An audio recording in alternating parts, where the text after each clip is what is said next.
Hey there, viewers in Twitch chat. How are we doing? Welcome to Once Upon a Game, a show that Eric produces where we play one-shots of various obscure role-playing games, typically prepless, to highlight how awesome this hobby is and what beautiful things that you can create with just a group of friends and a game. Today, we're going to be playing a game called Shipbreakers, which I wrote. It is a game about one night and one shipwreck in the lives of a crew of poor, desperate Cornish people in the 1780s. I'm going to be your facilitator today. My name is Luke. My pronouns are they, them. You can find me on Twitter at Wildwoods Games. I'm a game designer, professional GM for children, podcast host. Sean, why don't you tell us about yourself? Sure. Hi, everybody. I'm Sean, aka Hyena. My pronouns are he and him. And I am essentially at this point a professional Twitch guest. So, yeah, it's good to be back. I've played Shipbreakers before, and I'm looking forward to doing so again. It was pretty spooky. And quite sad, if I remember correctly. It was just kind of sad. Adam. Hi, I'm Adam. I'm also known as Dark Lavender Void. I am a designer of sounds, games, and graphics, and I make a game called Mortally Bankrupt, which is that Blades hack / Firebrand's hack that's about reality TV stars who are being watched and haunted by eldritch horrors. That game should be out on Roll20 soon-ish. Cool. And Leo. Hey, I'm Leo. Pronouns are he, him. And normally you can find me lurking in various tabletop role-playing game streams. But this is my first time actually joining a streamed game other than Dungeon Crawl Classics. Very exciting. We are glad to have you. So before we get started with the game, I just want to go through some quick stuff in terms of the safety and like best practice. So we are people who are here together, taking time out of our week to play a role-playing game together and have a good time. More than we have a responsibility to the game or the system, we have a responsibility to one another as people. And the way we make sure that everyone is okay and that we all have a good time is by being vigilant and like watching out for one another and by communicating clearly. So check in on people as we play. If someone's low energy, someone's a little distracted, just gently check in on them, see how they're going. If some people might not be comfortable having that conversation like on camera, so we've got the private Zoom chat where we can talk about that if we have to in a more private context. As a last resort, if we are uncomfortable with content in a game, whether that's because it is triggering or it's just unpleasant or it's just distasteful or we just don't feel like it today, we have a tool called the X card. So you say X card or you type a little X in either Roll20 chat or Zoom chat, or if for whatever reason verbalizing is difficult for you in that moment, you can just hold up a hand in front of the camera. And we know that means some content is not okay with you. We will briefly check in with what content that is. You will not have to justify why. We're not going to like ask or make you justify that. We're just going to find out what it is so we can avoid it in future. And we're going to use our creative thinking skills and we're going to work the story around it and just move on. Yeah. Sounds absolutely excellent. Are we all? Yeah. Yes. We all on board with that? Mm-hmm. Yeah. Cool. We are here to have fun. It's okay if we mess up and goof the rules, whatever, right? Like we're here to have fun. Play is sometimes messy. That's how it goes. Mm-hmm. In terms of like best practice, Eric has been playing like small one-shot story games on this channel for a very long time. And the things I have learned from Eric, like be obvious. The thing that pops into your head first is not the thing that's going to pop into the heads of other people first. There's nothing wrong with just saying the first thing that comes to your mind. Listen carefully and actively to each other. This is like a group exercise. We all have a stake in things. And along with that, like reincorporate other people's ideas, build on them. put ideas out there so other people can build on them. Don't be precious about how you want them to wind out. I think that's basically the essence of it. And I think with that, we're just about good to go. So I'm going to move us all over to the actual game in Roll20. Can we see that? Players, we all good? Yeah, I can see that. Awesome. So, Shipbreakers is a role-playing game, shocker, about one night and one wreck in the lives of a crew of shipwreckers working the Cornish coast in the late 1700s. It is a game for 3 to 6 players, 1 MC, that's me, and 2 to 5 wreckers, that's you. It should take us between 2 and 3 hours to play. Each of you has responsibility for describing your character, their actions, their equipment, their skills, their thoughts, their feelings, all that shit. I have responsibility for the world of late 18th century Cornwall, the weather, the sea, the landscape, the local people, and the wild magic that haunts the desolate coast. We all share responsibility together for the tone and mood of the game, which is, kind of like sad and a bit spooky and desperate, and for setting and carrying through on stakes when we do action resolution.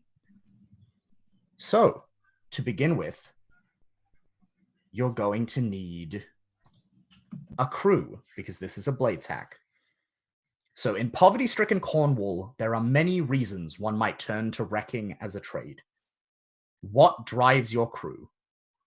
And you get to pick one out of genuine desperation, a better life for your families, greed and opportunity, ambition and social mobility, political sentiment, or family legacy.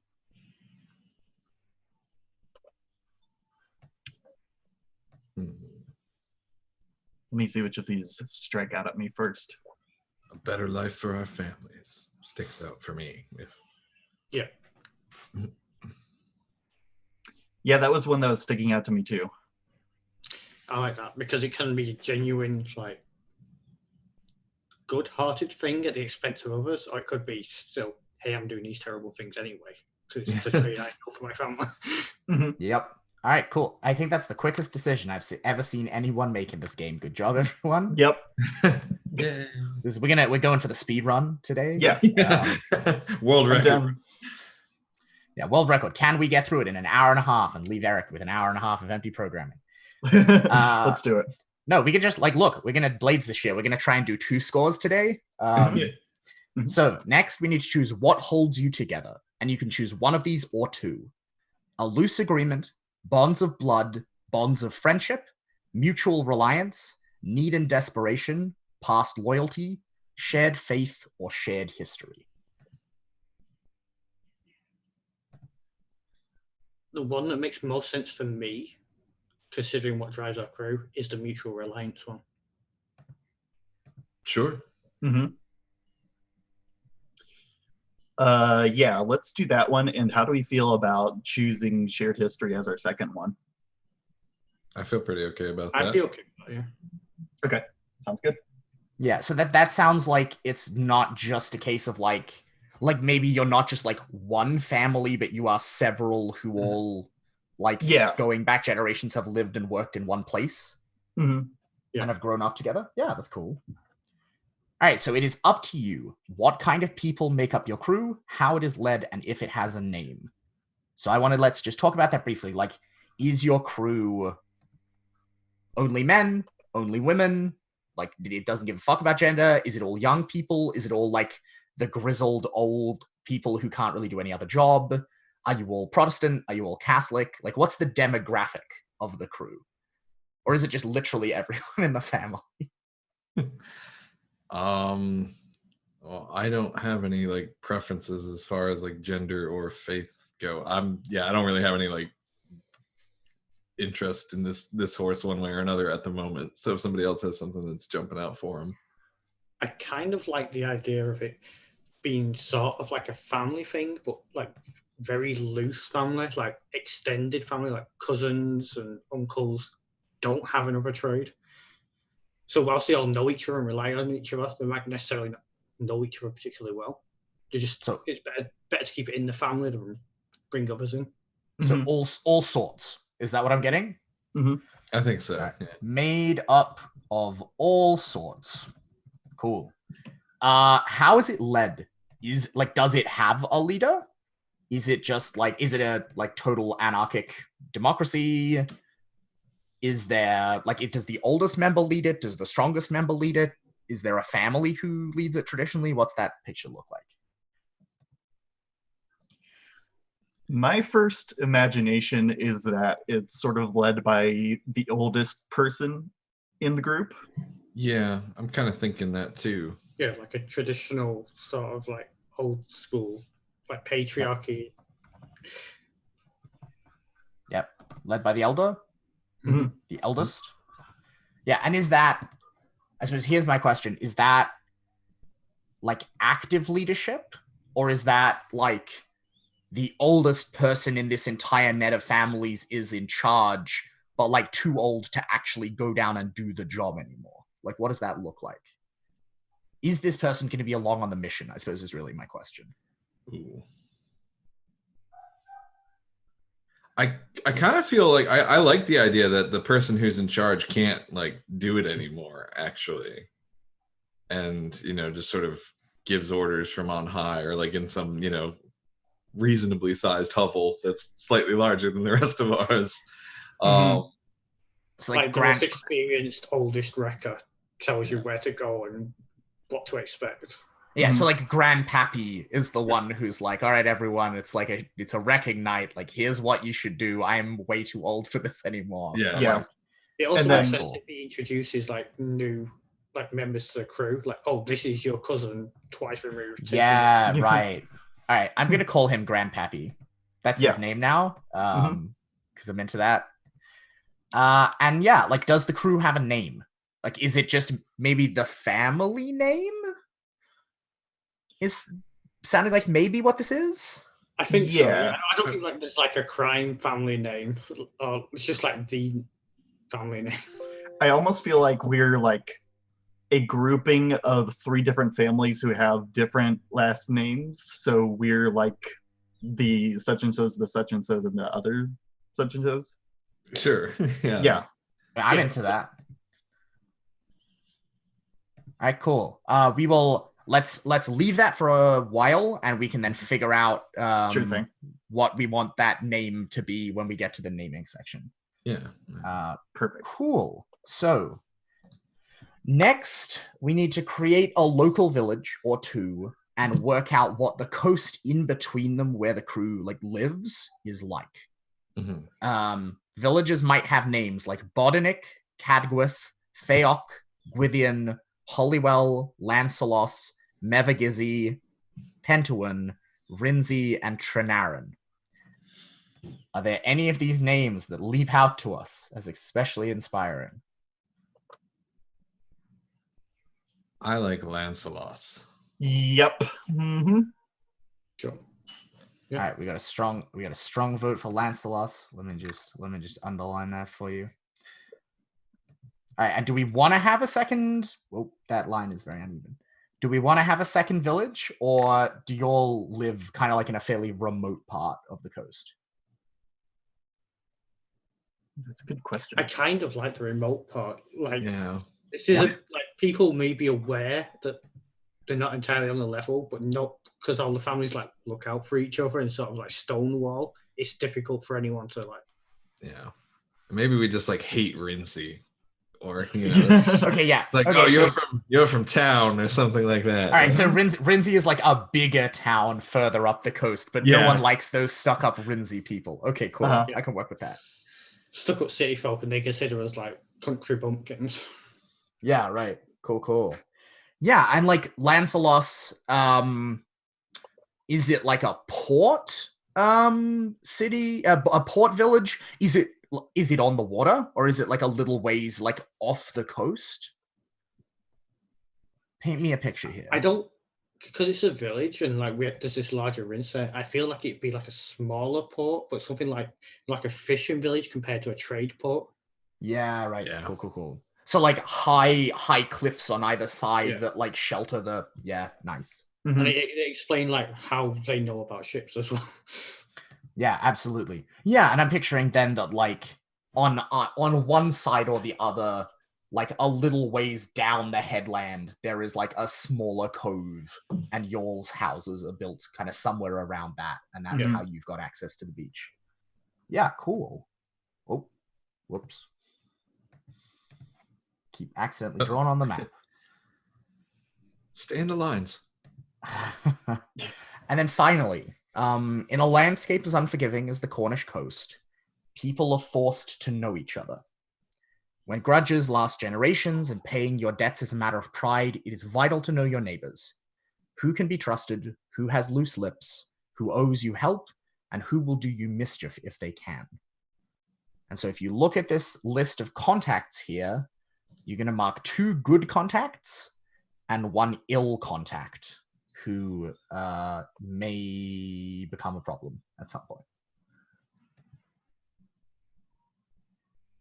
So who has a contact that they like or that they think sounds bad? I like Carenza, a village busybody. I don't know if they are one of our positive contacts or our negative contact.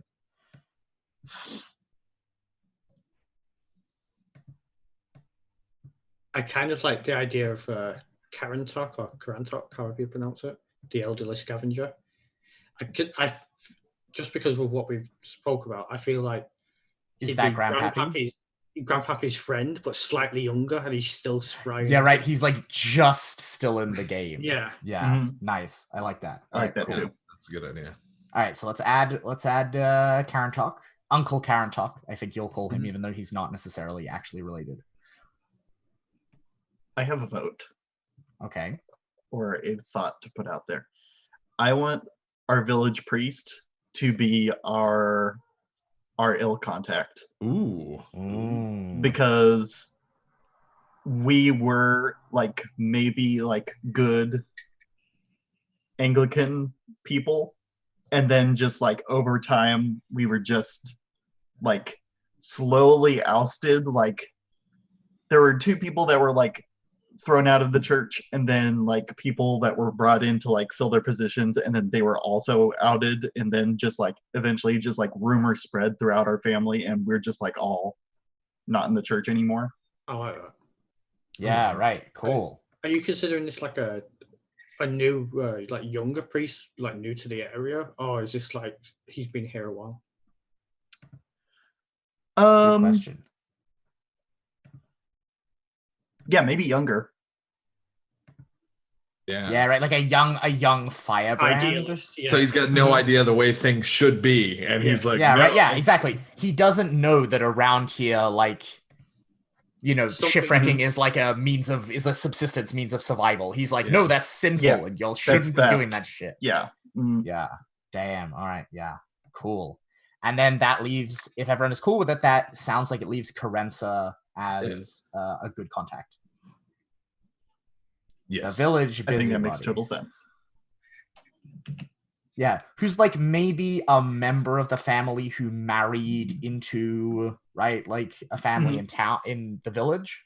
Because like to my imagining, like the village is probably like 100 to 150 people, and then y'all are one of the outlying like small, like not even villages of like, oh yeah, there's like 20, like 3 families that's like 20 people who just like live on the cliff a half mile down the road. Yeah. And so yeah, she like went in and married into the village, but like still holds some affection for the family and the family ways. And then finally, Cornwall is an ancient place where superstition rules and spirits sometimes walk among the living. And so you need to choose 2 hauntings that are local to the crew. And your options are, for chat, enchanting voices rising from the cove, lithe, beautiful youths swimming beneath the waves. The Bodman Beast, huge, black, cat-like, roaming the clifftops in search of prey. Ships all aglow with pale, glimmering starlight, ghostly pirates or smugglers still plying their trade. A great dark shape moving in the water, dark-scaled coils and a great yawning mouth. The local Peller, a conjurer and folk healer, a practitioner of white magic or of blacker arts, or fairy troops walking the roads by night, lit by will-o-wisp lanterns. Cross their path if you dare. Which two of those sound good to people? How do we feel about those last two?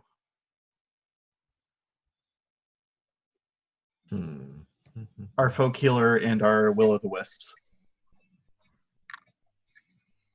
Yeah, I actually kind of like the folk healer, especially considering what we said about the priest. Like, if people more like lean towards the Yeah. old superstitions rather than like Catholicism or whatever, Sure. Yeah. or mix the two like so many churches did. Yeah, it's like a syncretism all over the shop. Like, yeah, we believe in Jesus, but this is real too. Yeah, we believe in Jesus, and like often like Pellers and Cunning Men and that entire like strand of English folk magic like was very much couched in a Christian paradigm. All right, so we've got a local Peller, a conjurer and folk healer who may or may not be a good person. I'll figure that out for you. And then yeah, what other one? I heard Adam, you liked the sound of the fairy troops? Yep. I dig that so much. How are we feeling?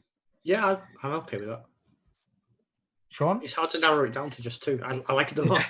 Yeah, it's like there's like 3 or 4 I'm looking at here, and I'm like, these are all pretty good. But look, fam. The secret about this game is that this is actually a campaign setting. You just need to add like a couple of little rules, and you could do a whole campaign.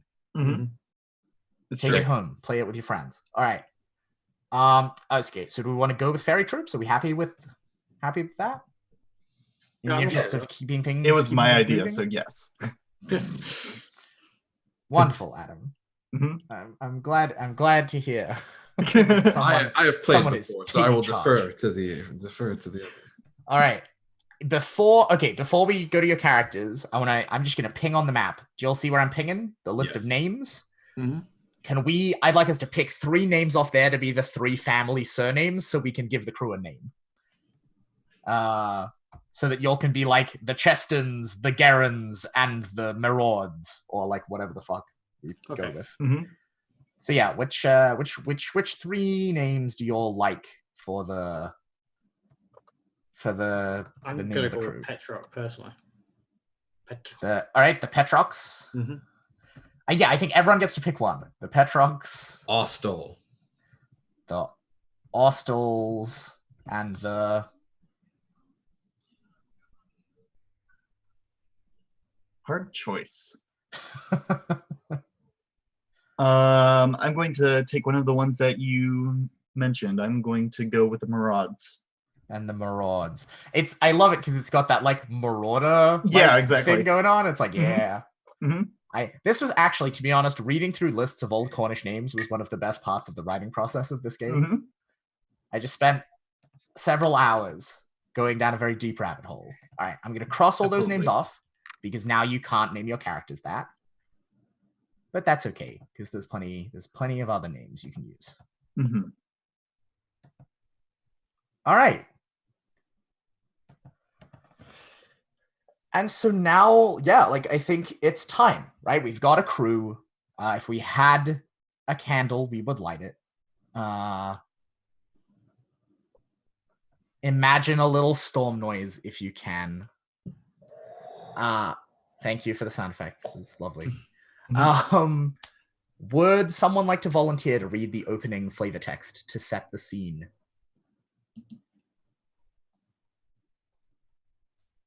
I can volunteer. I'm happy to do it. Oh, sure. Yeah. Okay. I don't know. I've seen the games that Sean has played in online, and I'm just so used to Sean reading things. But if Leo wants to go, hey, no, if there's like a proud tradition. Go ahead. Right, Sean, continue the proud tradition, please. Okay. First column down to the asterisks. Sure. Cornwall. Rugged coastlines of high cliffs and sheltered bays. Flowers growing bright and wild on the headlands. Small villages tucked in sheltered corners out of the wind and rain. People here are poor, scraping out a meager living as farmers, fishers, or miners. Hard labor and long hours for uncertain profit, and there are mouths at home to feed. Small wonder, then, that they say everyone in Cornwall, from the oldest grandmother to the youngest child, is part of the wrecking trade.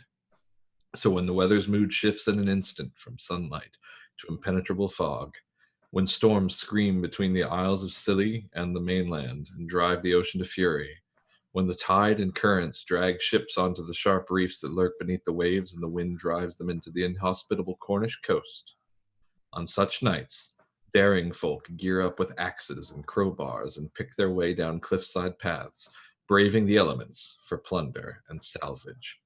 And tonight, out past the headland on the crawling sea, a ship is struggling, foundering, sinking, and when she washes ashore, you will be waiting.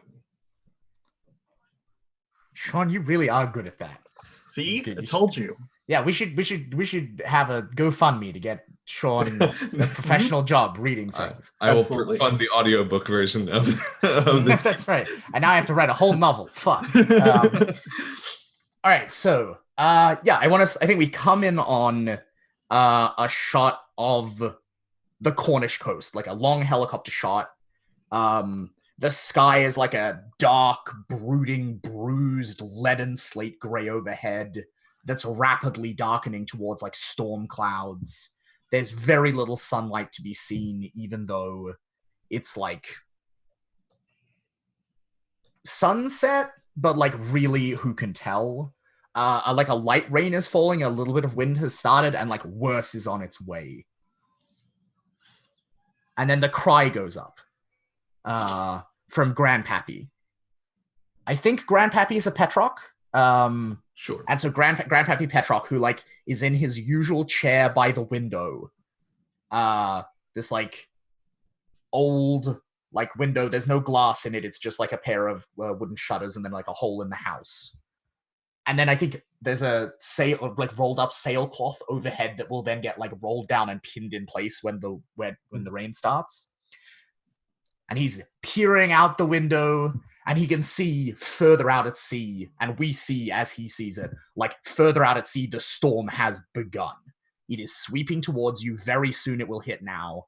And tiny, dwarfed by these massive gray, sullen clouds overhead, there is a tiny little ship being tossed and turned on the waves, headed in towards the little cove that's down near where all of your houses are built. And we see for a moment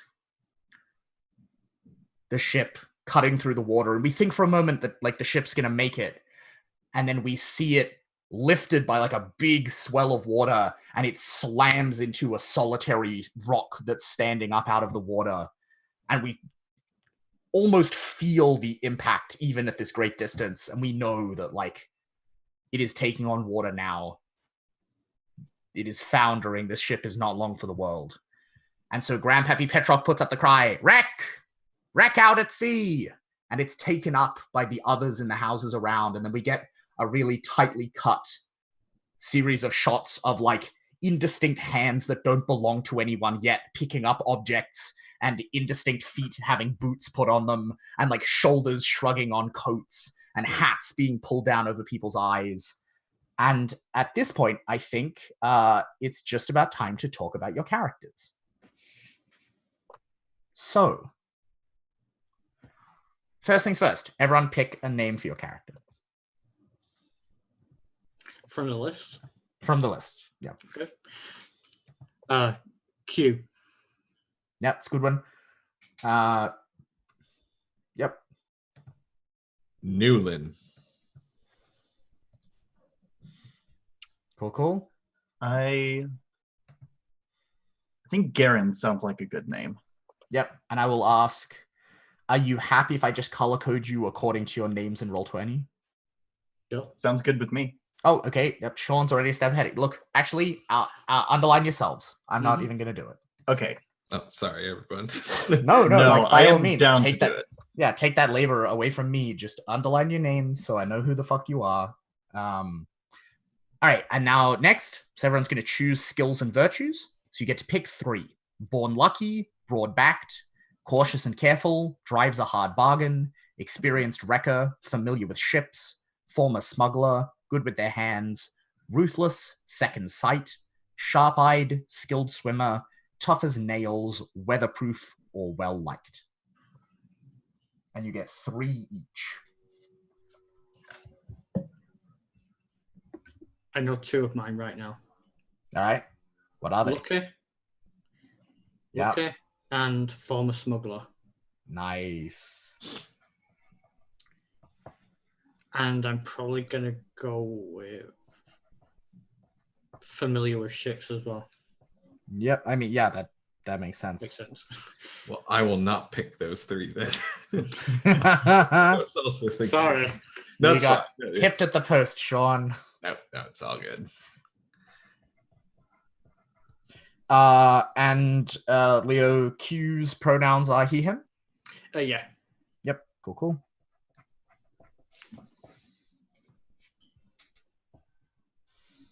Adam, Gerens's pronouns?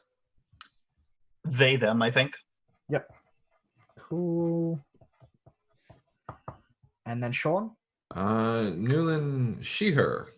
Yep. Awesome. Sean and or Adam, do either of you have feelings about No.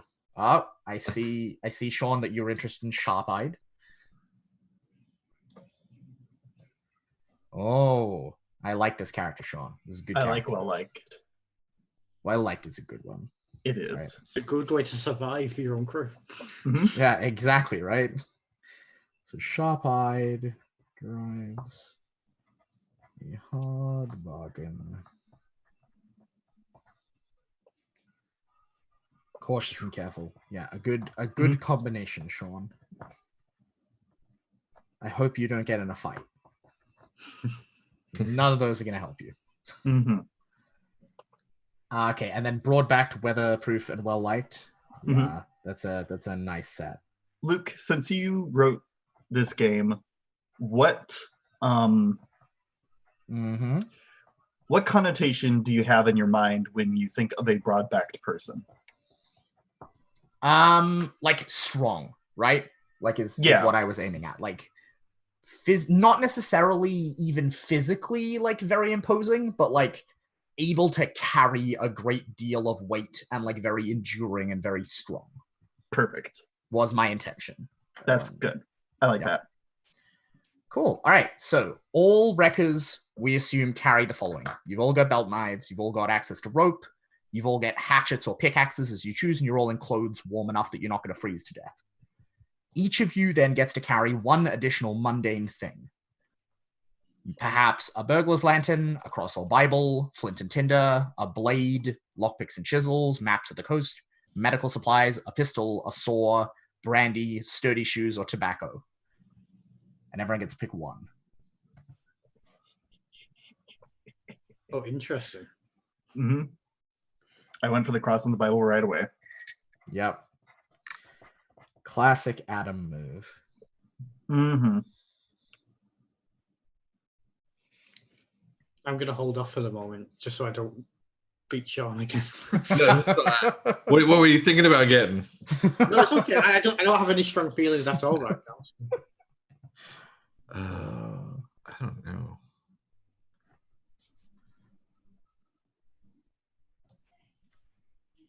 I'm gonna take a blade. Ooh. Okay, I see. I'm going to be Super the good. one that brings something useful. Yeah, exactly. Yeah. I Right. mean, look, if there are any survivors, a blade may be very useful indeed. True, but we do have hatchets and pickaxes as well. So I don't know if I would want to get in a fight with a hatchet or a pickaxe, personally. exactly, I'm Yeah, going to take I- the burglar's lantern so we can see what we're doing. That's a Yeah. very strong choice. Yeah. Yep. All right, cool. And then finally, on Cornwall's haunted shores, no one escapes being touched a little by the strange. So for each wrecker, you're going to choose and create one. Either a talisman, for which we answer how does it work and how does it look and what does it do. A knack, what is it and how is it uncanny? Or an accord, what or who is it with and what are the terms? And to help illuminate knack a little, because I know that's like slightly weird. In the past, we've had like someone who had just like an eerie sense of where hidden things were. Like they were just really good at just like instinctively being like, a person would hide a thing here. I was right. And then my dear friend Melody played a character whose footsteps were completely silent whenever she was intent on murder. Wow. Which is definitely a little bit uncanny. Yeah. Yeah. So how are we feeling? Do we want talismans? Do we want accords and weird bargains with things? Or do we want strange, spooky skills?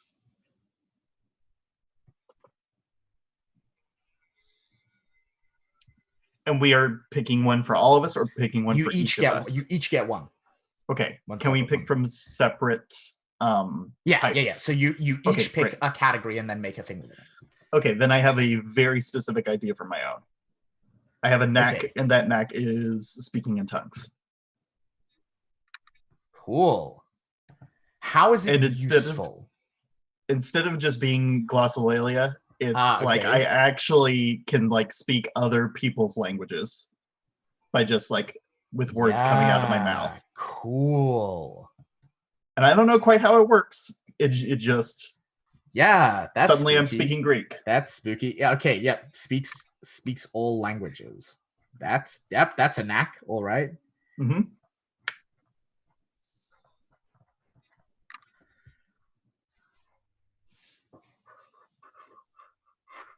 Any strong feelings, Sean?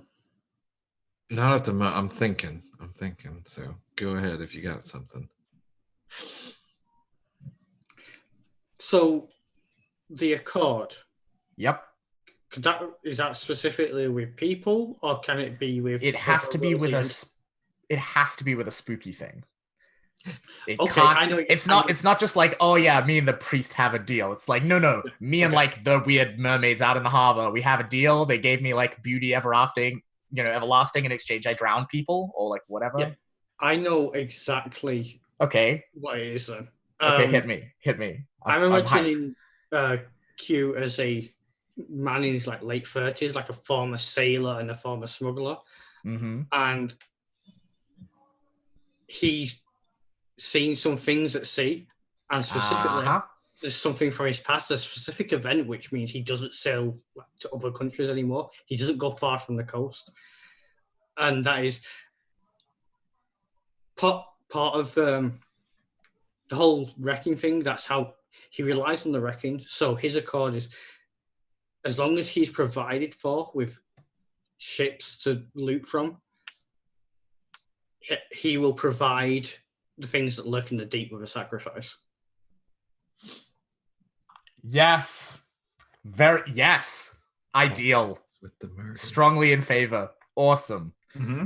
Yeah. And like, Leo, do you have any strong feelings about what kind of things in the deep those are? Or are you happy for me to just make some spooky shit up?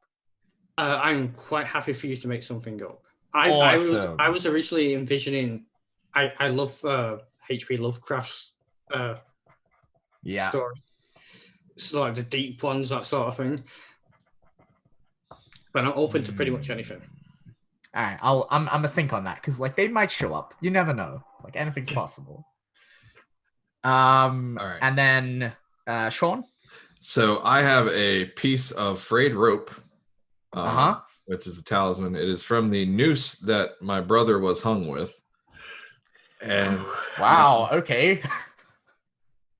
I think it keeps me from, like, I can get out of tight spots, like in a literal sense. Like, you're right. You can't be like physically restrained. Sure. Yeah. Yeah. Cool. That's really cool. I'm into that. Did your brother pay the price of being of that restraint, and now you're free from physical restraint? I think something like that. Yeah. Leo. Yeah. In terms of your accord, I want to give you something. I want to give you a little bit more. I want to give you a Sure. little bit. I'm feeling generous today. Also, like, the frame of the game already provides you with a ship, and so I want to give you like a little bit more than just like the ship that you would already get. Do they provide you with ships that have lots of loot on them? Do they provide you with ships that like don't have a lot of people left to fight back? Like, what kind of I think, ideal yeah. ships do they I think it's send more to like you? the physical wealth, like not necessarily like gold and stuff, but stuff that is valuable, like at the time, like spices and silks and things that people would bring in for a lot of money. All right, so yeah, so it's ships with like ships that are like worth something. Okay, cool, Yeah. cool. I know what to do with that. Yeah, and I think because he's like slightly considered old for the time, in his like late 30s, Yeah. he's when he goes out with other records, I'm imagining like he's considered more like a lucky talisman. Like if he's on the crew, you know the haul's going to be good. Yeah, right. And everyone's just like, oh yeah, he's just lucky, and he's like, I have made a terrible pact with the dark gods of the sea. Exactly. Yeah, Mhm. I love it. This is awful and wonderful, and I'm really into it. Me too. All right, so there is a stage of the game now where I generate what awaits you down in the cove, and normally I would do this in secret. But I think what you have won yourselves is this. Leo, do you see the numbers I just rolled? Yep. Fives, threes, and fours? Yep. You get to place... So normally I would pick 2 to put in cargo. You get to pick one of them. Oh, okay. So do you want 3, 4, or 5 on that list? And this is the influence of your dark masters. Yeah, let's say 5 then. All right, cool. So let's make this a potentially good haul. Yep, that's 5 right there. Cool. All right. And now I'm going to make the decisions for the rest of them. Secretly. Ooh, spooky.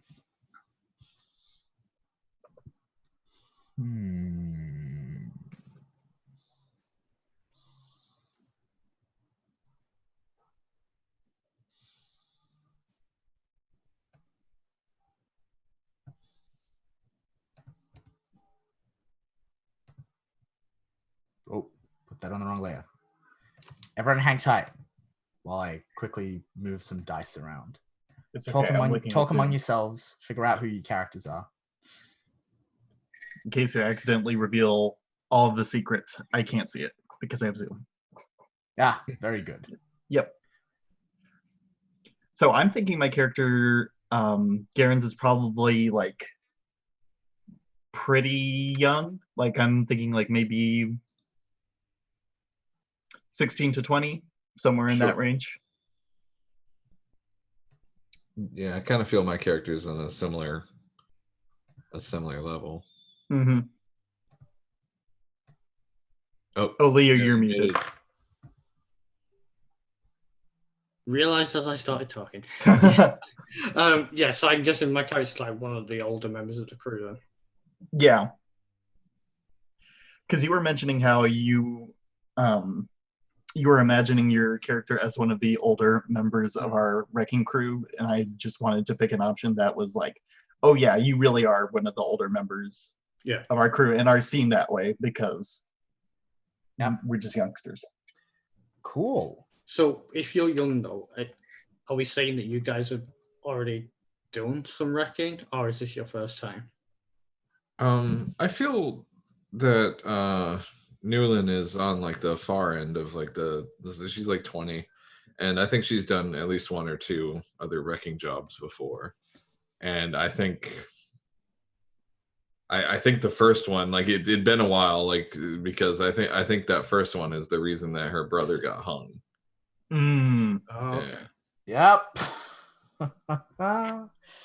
I love that because I feel like that situates us in time quite nicely, because there is, at the time the game is set, a law exists that makes shipwrecking technically legal. And so I feel like your brother's death, I feel like we're set precisely so that your brother's death happened like just before that law was passed. Ooh.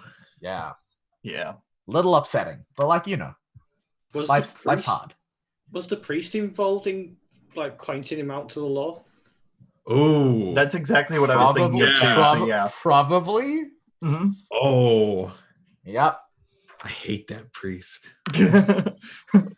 Doesn't ever. All right. So, we finish this montage of like people grabbing like hatchets down from walls and bundles of rope and shrugging on like thick oilcloth coats.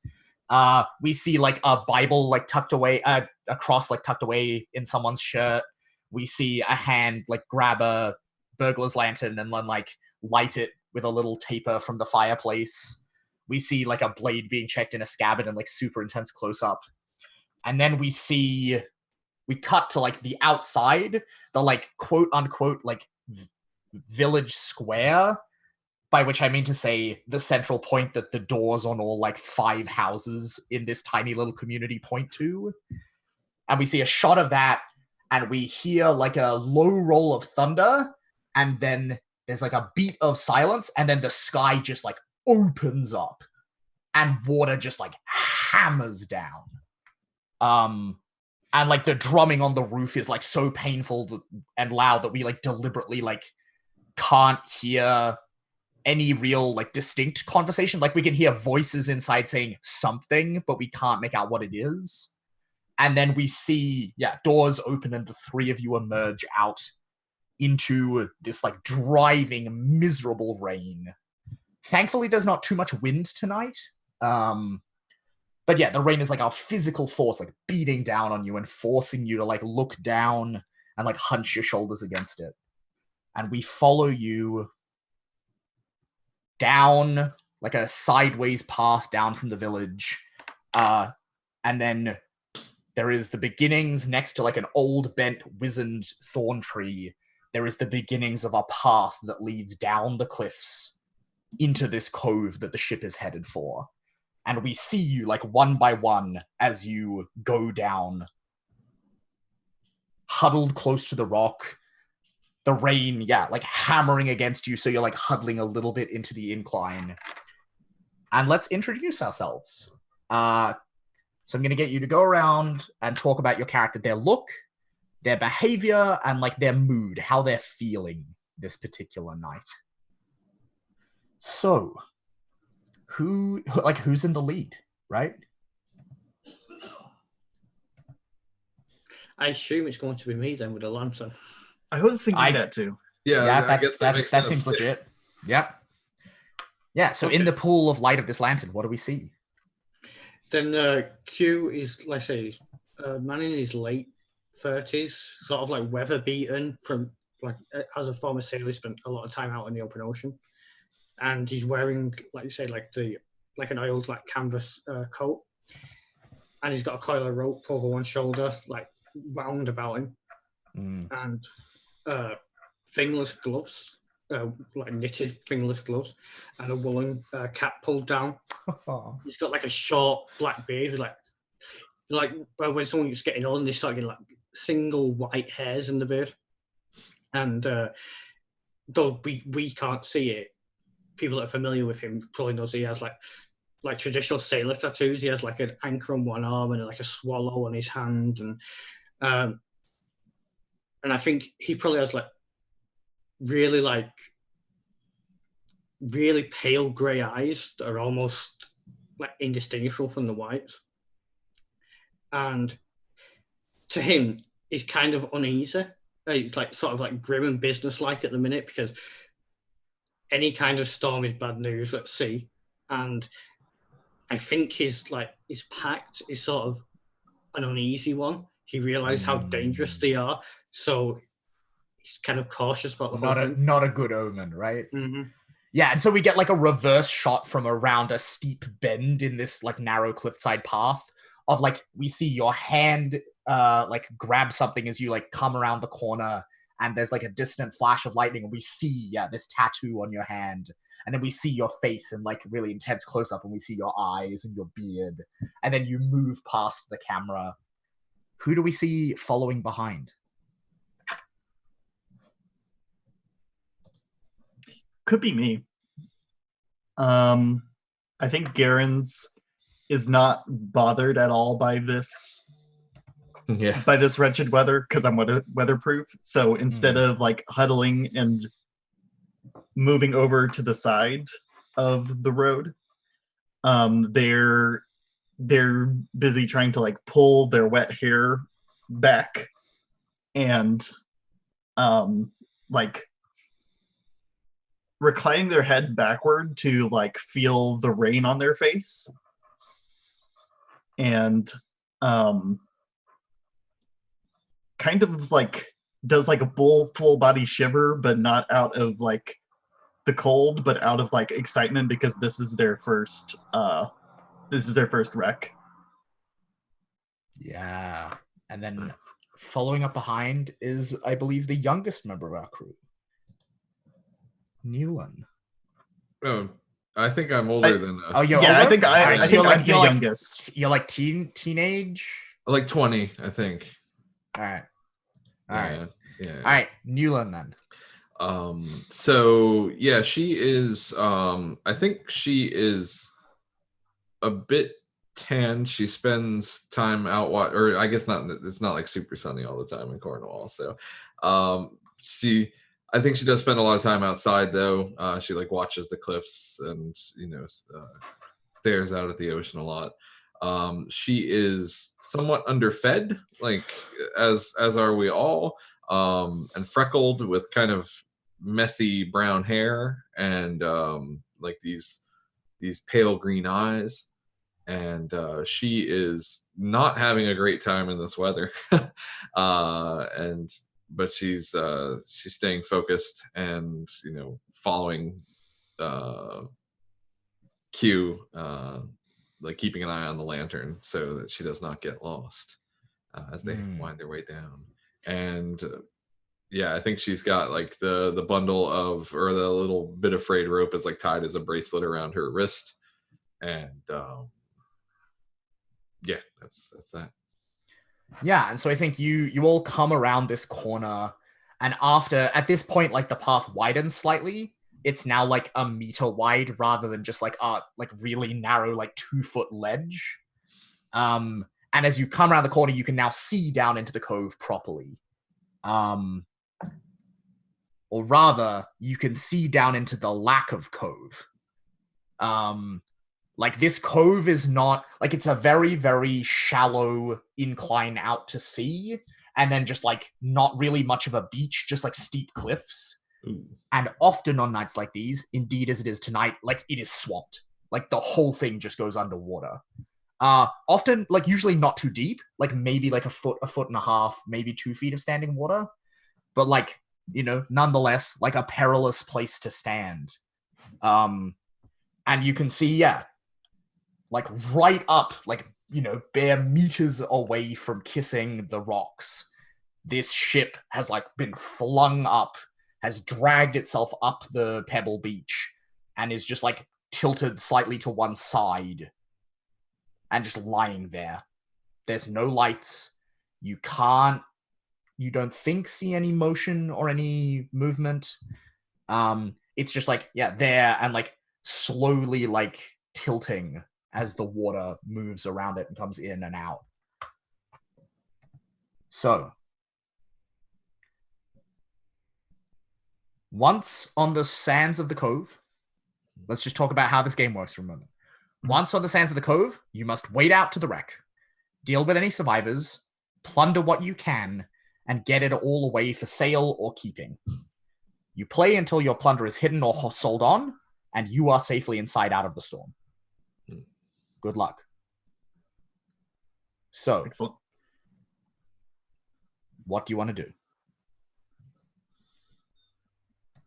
So I think Q will basically stands there for a long moment, like watching the ship, just to like be on the safe side, like trying to listen if there's any kind of movement or any kind of lights that they may have missed originally. See if anyone's like coming round before he just like looks to the rest of the crew to see if they're ready. Yeah, I think I'll also like take a look down there. Can I see like, does it look like there's anyone on board the ship, or if there's any activity going down? In this rain, not so fast. Okay. So let's talk about mechanics. There are two mechanics in this game. When you have a question about the Cornish coast, what you sense, what you know, I answer it. That's one mechanic. It's very simple. Mhm.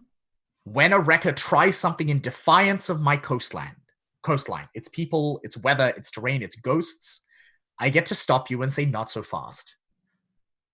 We figure out what you want if you succeed. I either ask you as a group or just tell you what failure will look like. We settle on the stakes and we agree to them. Then you gather your dice, you roll your dice, and we see if you get what you wanted or if you fail, as we've established. So, Sean, you are trying something in defiance of my reign, so not so fast. What do you want if you succeed? I want to know what is going on aboard that ship, like on the surface of the ship. Cool. All right. If you fail,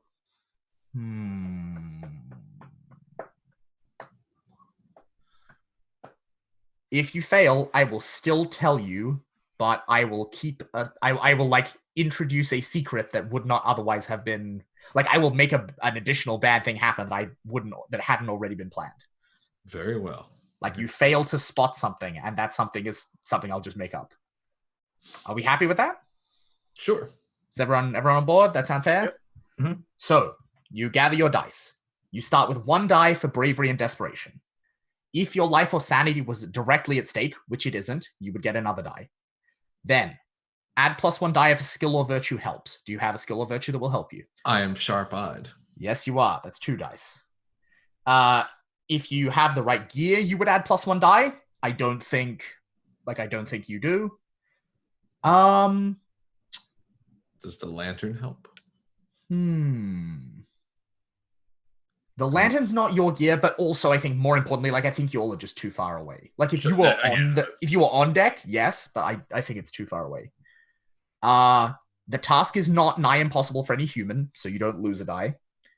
None of your contacts are involved for good or for ill, so don't worry about that. Does your talisman, knack, or accord help you? No. Is something ghostly about? Not yet. Okay. If you fail, maybe that's what will happen. Oh, no. So you roll 2d6. If any of the dice show up before plus, you get what you want. Good job. Yes. If none of them turn up higher than 3, then you fail as established. So, yeah, I think you can see down there. You like peer through the rain, and your eyes like adjust. I think there's no movement on deck except the slight, like, incremental tilting of the boat in time with the waves. But I think you can dimly see from like the stairway down into the hold, like the slightest glimmer of what's maybe light down there. So maybe there are some survivors who are taking shelter out of the storm. Okay. Looks like there's light in the hold. I'll also give you for free, because I think you know this. This vessel looks to be like it's cut for speed, but it's also quite like a wide ship. Like, it's got like a large hold with plenty of space in it. It's not armed. Like, it is carrying there's no cannons on deck or anything like that. And it's not like enormous. It's quite small, relatively speaking. You reckon it's probably like a merchant ship of some kind, a freighter? Sure. It looks like a merchant ship. I think someone may be taking shelter in the hold, trying to get the cargo out, or I don't know what they might be doing in there, but it seems there's someone in there. Okay. Here's how we're going to do this. When we head down, you know the drill. We get up on deck. if anyone confronts us, we tell them we're here to help. We saw the ship coming in, and we realized the danger. And then we'll go from there. Okay. Okay. Got it. Let's go. All right, cool. And I think as you all like start down the last widest stretch of this narrow cliffside path that leads down into a cove that is now just like submerged, I think as we see you stepping down into the water and like the rippling as you enter it, I think we might go to break. Chat, hang tight. We will be back in 5 minutes or so.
Hey there, chat.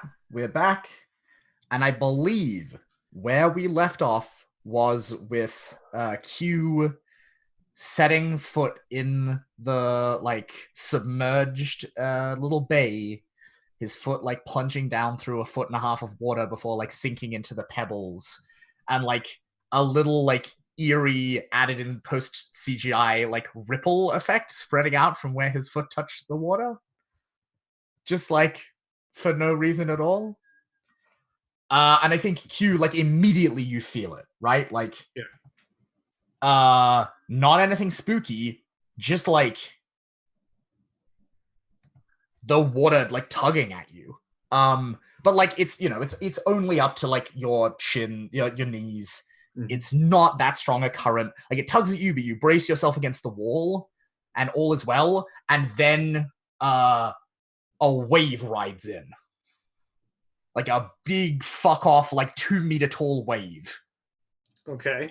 Comes crashing in, like, and like smashes against the boat, and I think like that breaks the crest of it, but you still get caught in the swell.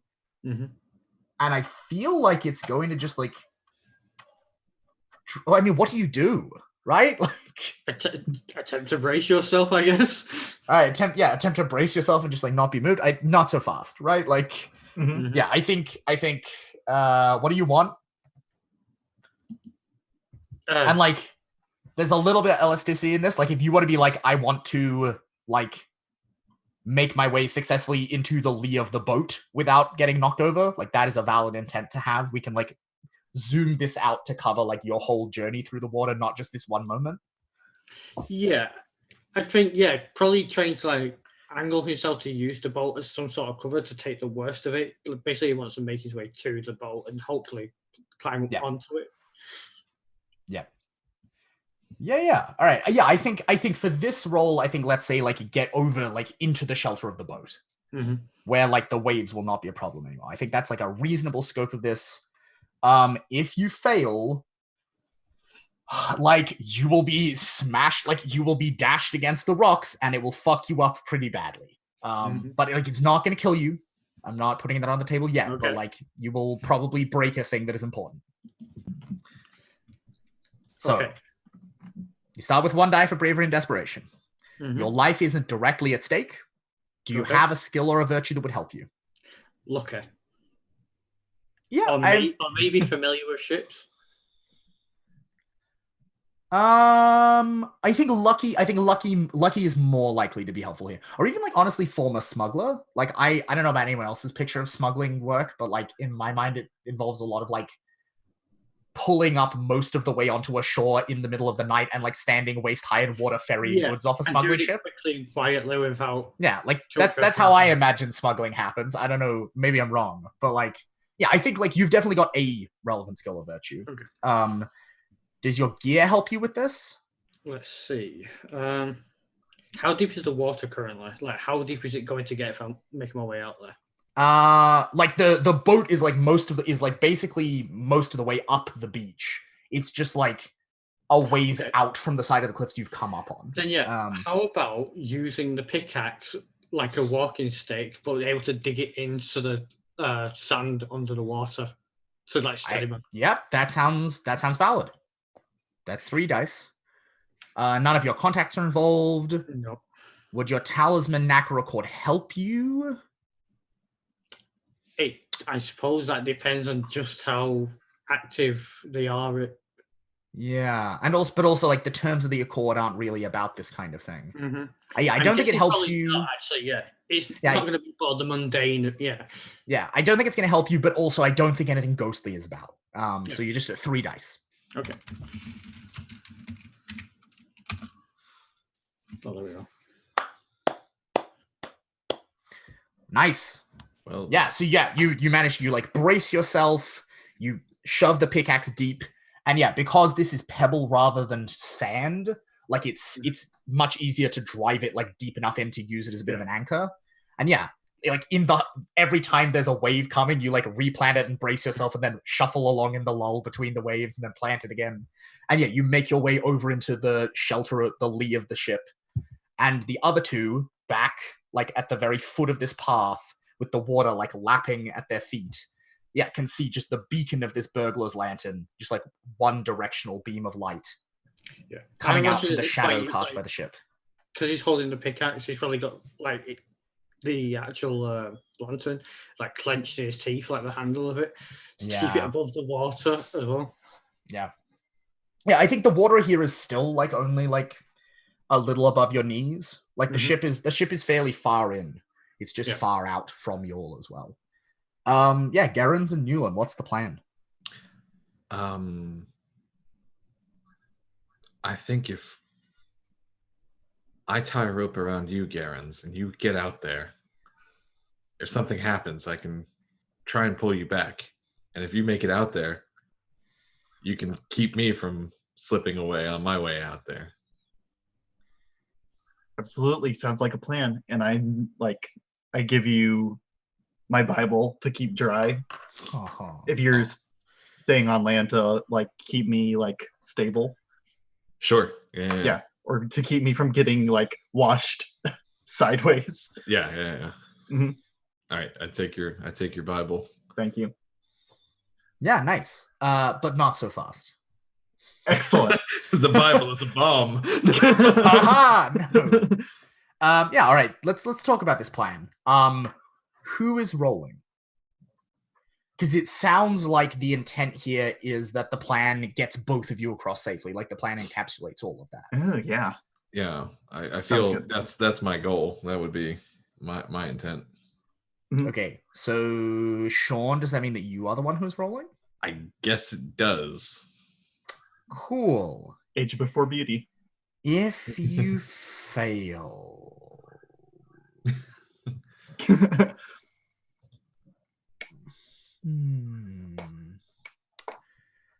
Who is a bad thing going to happen to?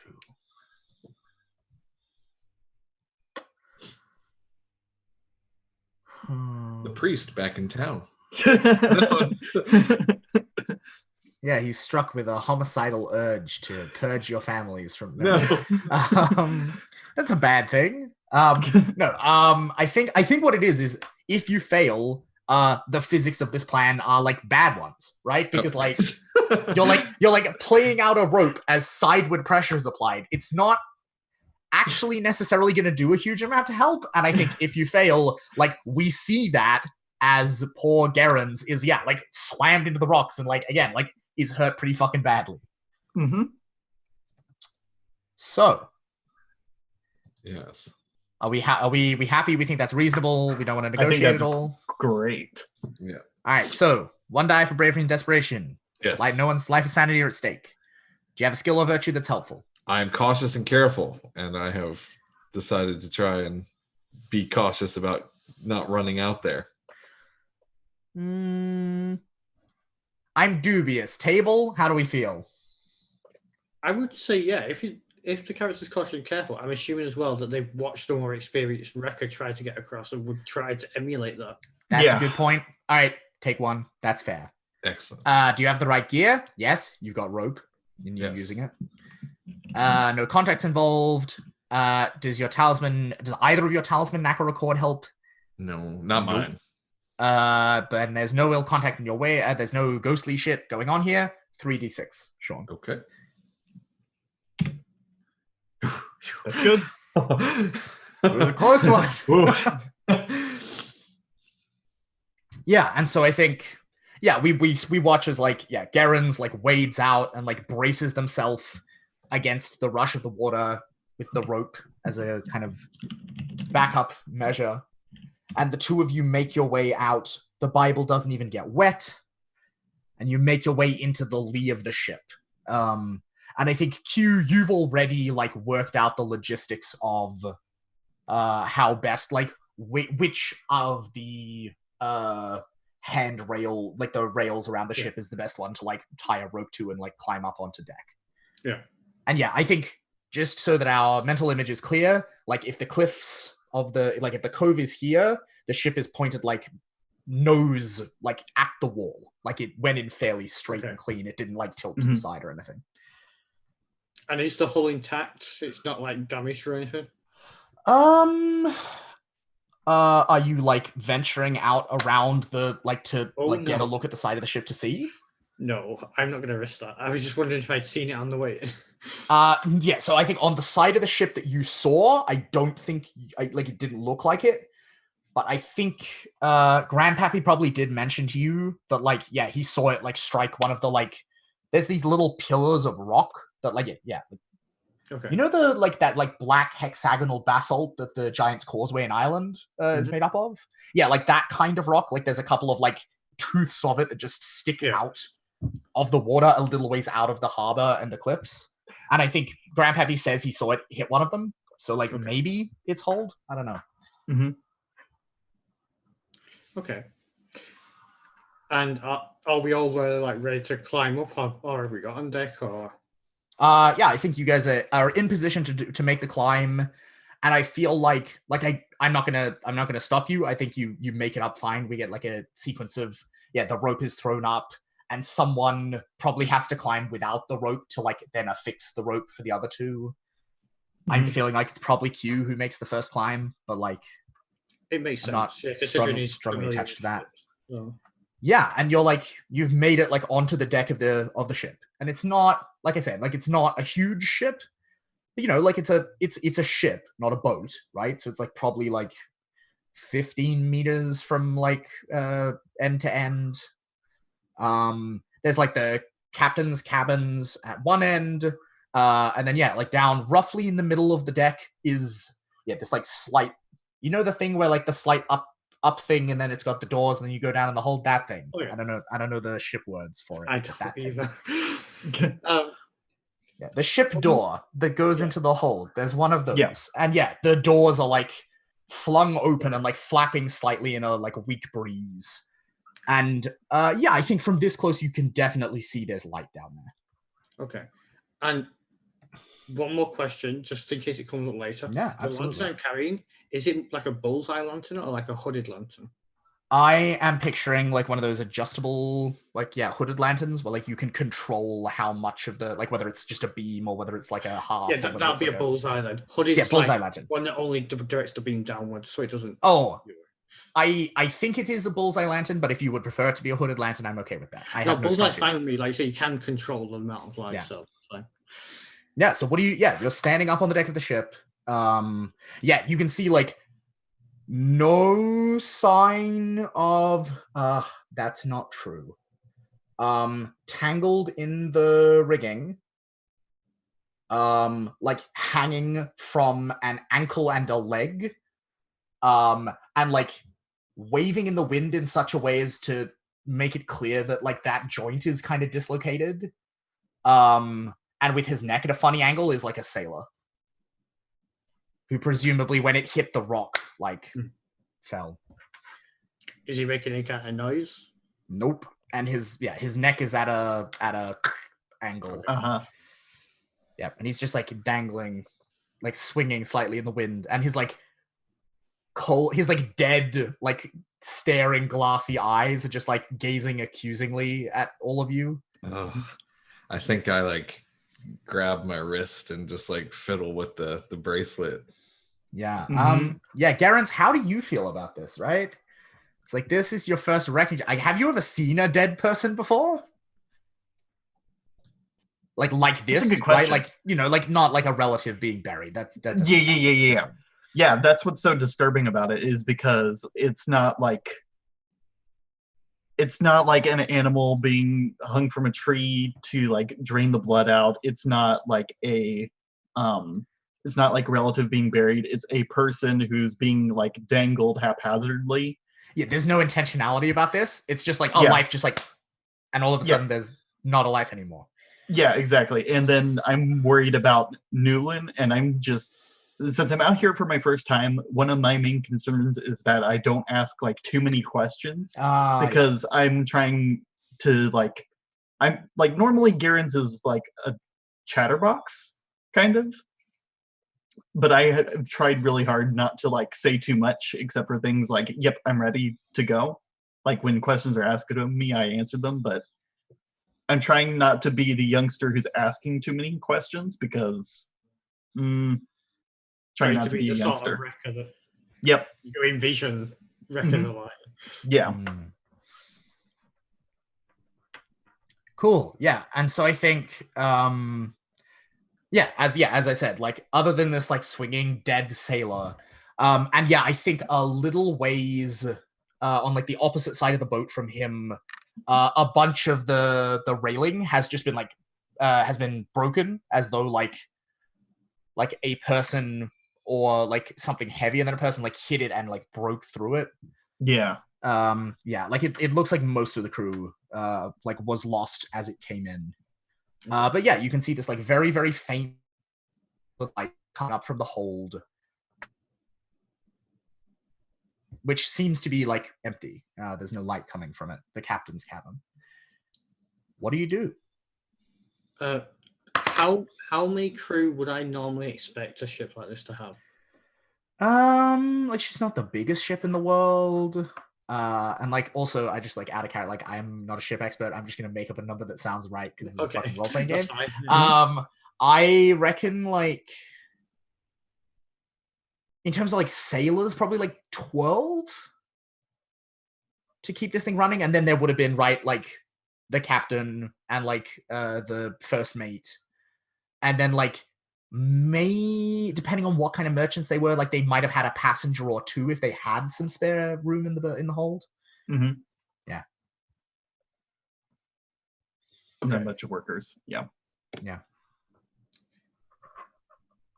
So yeah, Q turns to look at the two younger members of the crew and just to make sure that, like, no one's obviously panicking or making any, like, really obvious mistakes, passing out or, like, about to throw up. Yeah. Mm-hmm. And then yeah, Garance is just, like, really still and, like, almost, like, from the silhouette looks like they're looking up at the sky, but then lightning flashes and you can see that their eyes are closed. Mm-hmm. I think Newland is just watching the body and is kind of pale. How high up is it? I think probably. How tall are you? Ooh, like 5'6", like 5.5 feet tall. I reckon if you, like, jumped, you would probably be able to brush his hair. So he's like he's probably hanging, like, maybe, like, 6 feet.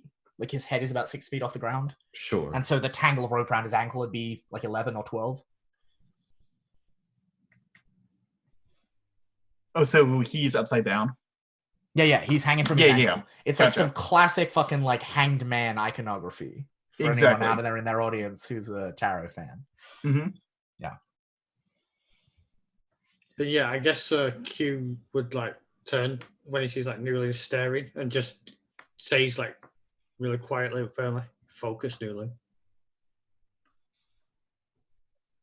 Yeah. Let's do this and get out of here. Remember, we don't want to cause alarm, so we're here to help if anyone asks us. Okay? Yeah. I definitely remember. Yeah, and then like, Q, like, nods, like, I trust and believe in you. like tries to, like, bolster a little bit, like a firm nod. And says, right, let's search the cabins first. Normally there's valuables there we can pocket, smaller items, personal items. Then we'll check the hold, okay? Sounds good. Ready. Yeah, and so I imagine Q at this point, like, still has taken the pickaxe back out in one hand and he's got the lantern in the other. Yep. And he just starts striding across to where he can, like, access the cabins. Yeah, I think it's just the one cabin on a ship this size, and it is the captain's cabin. I don't think it's locked. And even if it was, like, there's like glass windows. It'd be very easy to break into. Like, the threat of the captain's authority is what keeps it protected at sea, not, like, it being an indestructible lockbox. Mm-hmm. And inside you see a room that's kind of unusual.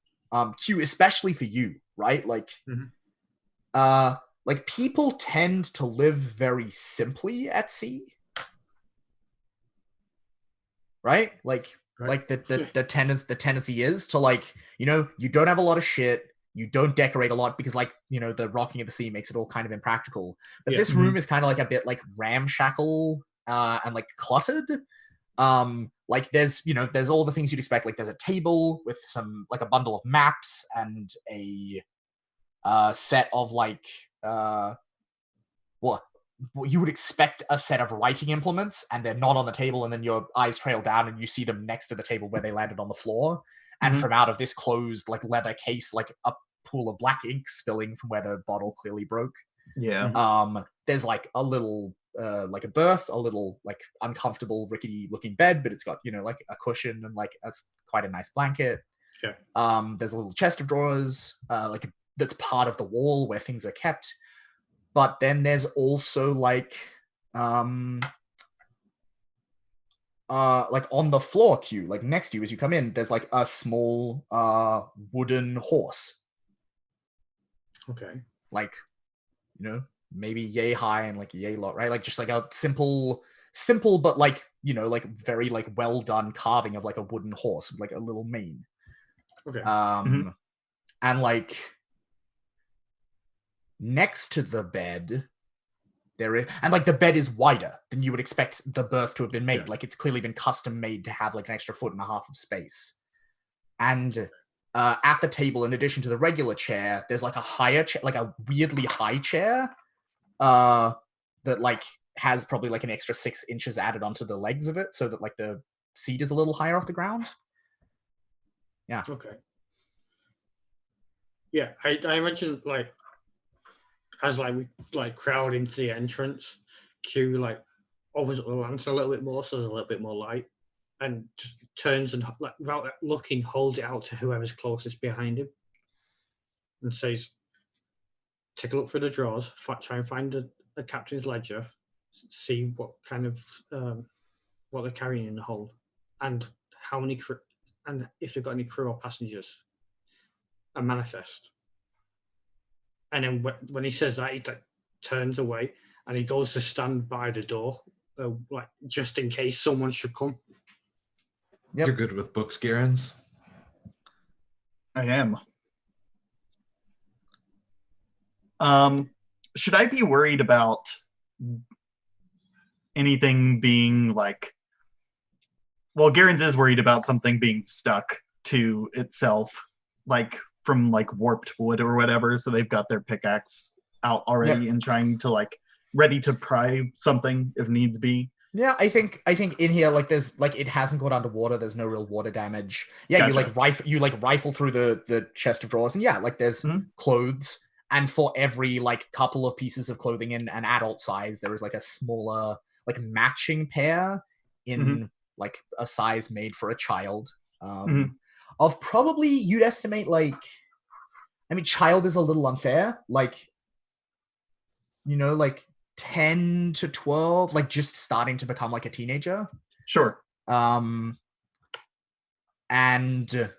nice clothes, but like not like super nice.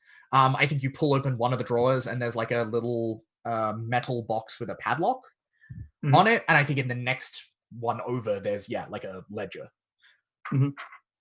Q, there's this and this, and one of the passengers was a child, as you can see from the chair. Because I've seen clothes in here too. As a former smuggler, would I know, and being good with ships, would I know where a captain may keep a key for this chest? Like, is there like a valuables drawer, like a drawer in the table, or like one under the bed, or? I don't think so. That sounds more like experienced wrecker than it does former smuggler. Okay, that's fine. But like familiar with ships, like maybe. Is there like a traditional place where they may hang a key, or? No, I mean normally they'd keep it on their person, to be honest. Okay, that makes sense. But like at the same time, the box is such that like if you got it back to the house, you'd have like even odds of opening it / opening it only after you destroyed whatever was inside it with the hammer you were using to get the lock off, like you would have a chance of opening it safely without a key. Okay. So yeah, Q just sort of like waves them over to him so I can take a closer look at the book, like motions like the book. I think on the way, Gerens, you spot like in front of the child seat at the table, or like a little to the left of it, again as though it had like slid when the ship like got hit, is like a book, like a big, like thick book that's like leather bound and like very nice, and you can see, in the very, very low light, you can dimly see like the gleam of distant light off like the silver cross chased in the front cover.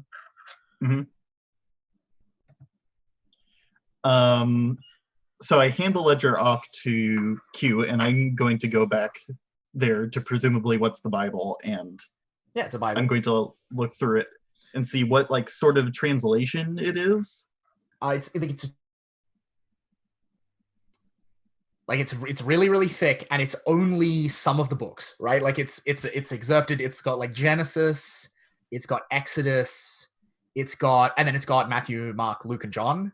And like the reason that it's twice the number of pages of your Bible is that it's like a couple of sentences and an illustration a page. Like this is, this is a fairly valuable thing, and like a kid who clearly was cared for. So I'm going to keep it under my like tuck it in the like coat. Right under my armpit, and I am saying, I found this. It's like what you'd expect me to have, and like I open it to like reveal the illustrations, and it's a lot nicer than mine. And look at the metal fasteners. This is worth something. Good find. Good as a bludgeon too in a pinch. Find something to wrap it in so it doesn't get damaged by the weather. Absolutely. And I'm like, I take out like the ribbon and like, maybe we can use this as a garret too. And then I like sort of like wiggle the ribbon around, and I'm like, no, okay. In terms of the ledger, Q, like what do you want to know? Well, basically, like, he obviously doesn't have time to make read it properly. He's looking for what sort of valuables or cargo the ship may be carrying. It's currently carrying. I think at the moment they've got I think like jewelry, like not a lot, but like a small stash of valuable pieces, which had been like sold by a jeweler in London and were being ferried to, I think, like the daughter of a lord in Ireland, like one of the Irish ports, who like had purchased them, and like this ship was making the run, and like presumably those are what's locked in that little case. And then also like some spices and some silk, because I think before they came from India via England to Ireland was the plan. Okay. And I think Newland, you notice like in the still open like drawers of the chest of drawers, like one of the little child-size outfits is like made in like a slightly like Indian cut, and like looks like the little kid was like playing dress up. What do you do? Okay, I guess Q, like, basically when he discovers what he's looking for, he's good. I assume we're carrying like sacks or bags or something to carry our valuables in. Yeah, I reckon we can consider that part of like the default gear. So I imagine like he sticks the ledger in a bag and turns to look at the rest and says, "Are we done here? Have you found everything you want?"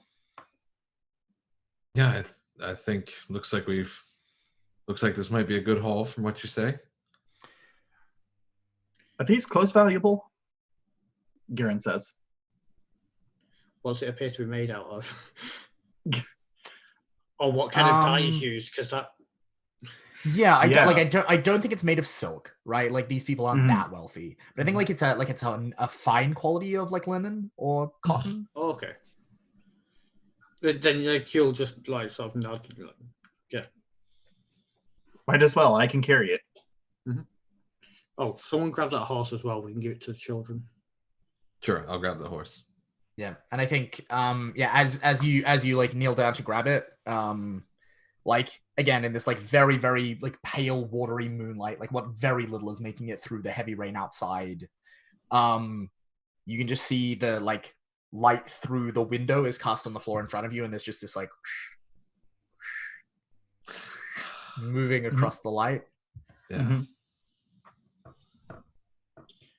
So you head back out onto deck of the ship. Mm-hmm. Yeah, and like right back out into like the driving, pounding rain, the sound of it drumming. I think like in the way that like the show of this would be shot, like we have this weirdly like peaceful little like moment in the cabin where like we're in like a little bubble of calm, and then you come out on deck again. It's like hammering rain and like really really awful. And the light down in the hold has gone out. You think for a moment, and then there's light again, and then it like fades, and it's like this like guttering, like whatever light source they have is starting to run down. Okay. Yeah, speaking of light, I would like dim our own lantern just a little bit before we leave the cabin again, so as not to give ourselves away to anyone else. Yep. And I guess unless anyone has any objections, I guess we'll be heading towards the hold. Yeah, so you go down the stairs into the hold. And it's not that far down. And as you come down to the foot of the stairs, again, like the bottom 3 stairs or so are just like underwater. So there's like a good like 2 feet maybe of like standing water in the hold. And in the middle of the hold is a pile of crates like stacked together to create like a little island out of the water, and sitting on top of it, very carefully avoiding touching any of the water, is a man in, I want to say like his 40s, like early 40s. Like he's got some wrinkles around his eyes and some wrinkles on his temples, and his hair's a little bit streaked with white and pulled back. He's starting to go a little bit bald at the front. Dressed in what would have once been very nice clothes, but are now like torn and sodden, and like you can smell like the fierce sweat coming off him, and he's cradling in his arms like a boy who's dressed in like a child-sized version of the same outfit, who like looks to be about like 12, who has this like big bloody mark on one like of his temples as though he like hit his head on something. And the kid is like pale, but the blood is like like not dried, but is like no longer running and flowing freely, and like the kid does seem to still be breathing, but like not by much. And his father is just like desperately cradling him, like flinching back from the water that's surrounding him on this little thing, this little island he's built for himself. And at his feet is like a candle that has very nearly burned out. And so the lighting of this whole scene is like really inconsistent, as like the candle like gutters and then like flares back and gutters and flares back. Okay. And I think Newland, you're the one who spots this because you're sharp-eyed. Sure. From the like top like crate that he's like sat directly on, where the water is like lapping at it, in the dim light, you can see like an orange stain spreading through the water. Oh, okay. Like that was the Spices. case that the turmeric was in. Okay. Yeah, and he looks up at you, and he like he's just got this like naked look of like desperation in his eyes. He's like, "Light, we need light." Yeah, as you said that, like Q was explaining to the others about trying to appear like they're there to help at first, like very visibly like opens up the lantern to flood the holes with light as much as he can anyway. And yeah, he lets out this deep, like, oh, like shuddering breath of just like relief. And like cast his eyes around the water around where he's sitting, as though he's looking for something. And then when he doesn't find it, he like the tension like goes out of him, and he like hugs his son closer to him. Mm-hmm. Now, Q, I hate to be this person, Yeah. but I do have to remind you, you have an accord, Mm-hmm. and it has certain terms. Yep. Just making sure that's in your mind as a Yep. thing that you gotta contend with. Already thought about that. But yeah, and so he looks around, he sees that there's nothing in the water around him, and he like relaxes, and then he checks again because he can't help himself. And then very like tentatively and fearfully and like in that posture of like I'm ready to snatch my foot back at any moment, like lowers his foot towards the water. Yeah, when I What do you like do? see him doing that, I probably like pan the lantern around a little bit just to be cautious, try to see what he's looking for. Yeah. Yeah.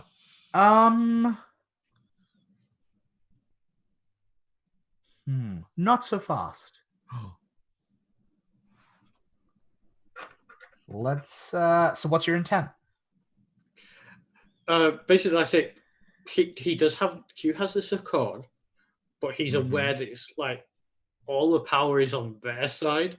He's well aware, so he's being cautious. He just wants to make sure there's nothing. You want to know if there's if you want to know what's in the water or if there's anything in the water. Yep. Just make sure there's nothing immediately dangerous to us that we can see. If you fail,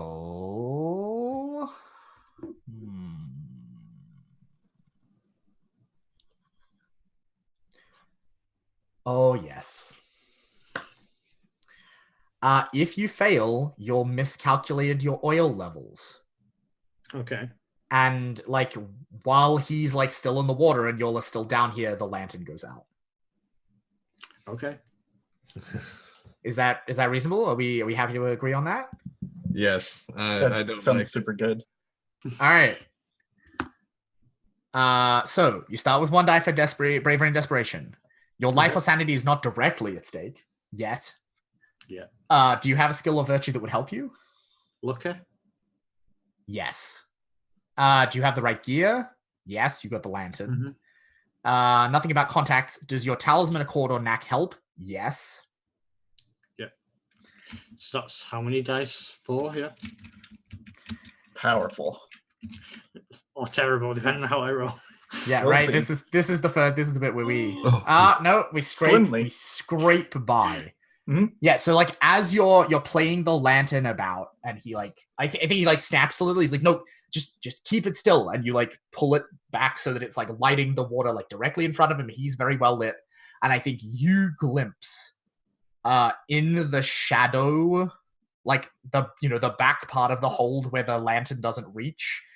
Underwater there is like that cat like eye tacitum lucidum thing, and you just see the lantern light like bounce off some kind of a like eye under the water. Yeah. I guess I would follow like what I assume is the captain's advice and like keep the lantern where he can see where he's going. But I'd be like laser focused on where I saw this reflection, just in case I see any movement heading towards us. Newland? Yes. Yeah, there is the water is colored. Like there is like that same corner is still leaking like yellowy orange, and the color is spreading even faster. And I think another from like lower down, like another lower container, I think there's like a red plume from like some chili or like something that's like rising up. Yeah, like as you'll like talk and help this man, like the plunder is being ruined by water because he put it in the water. What do you do?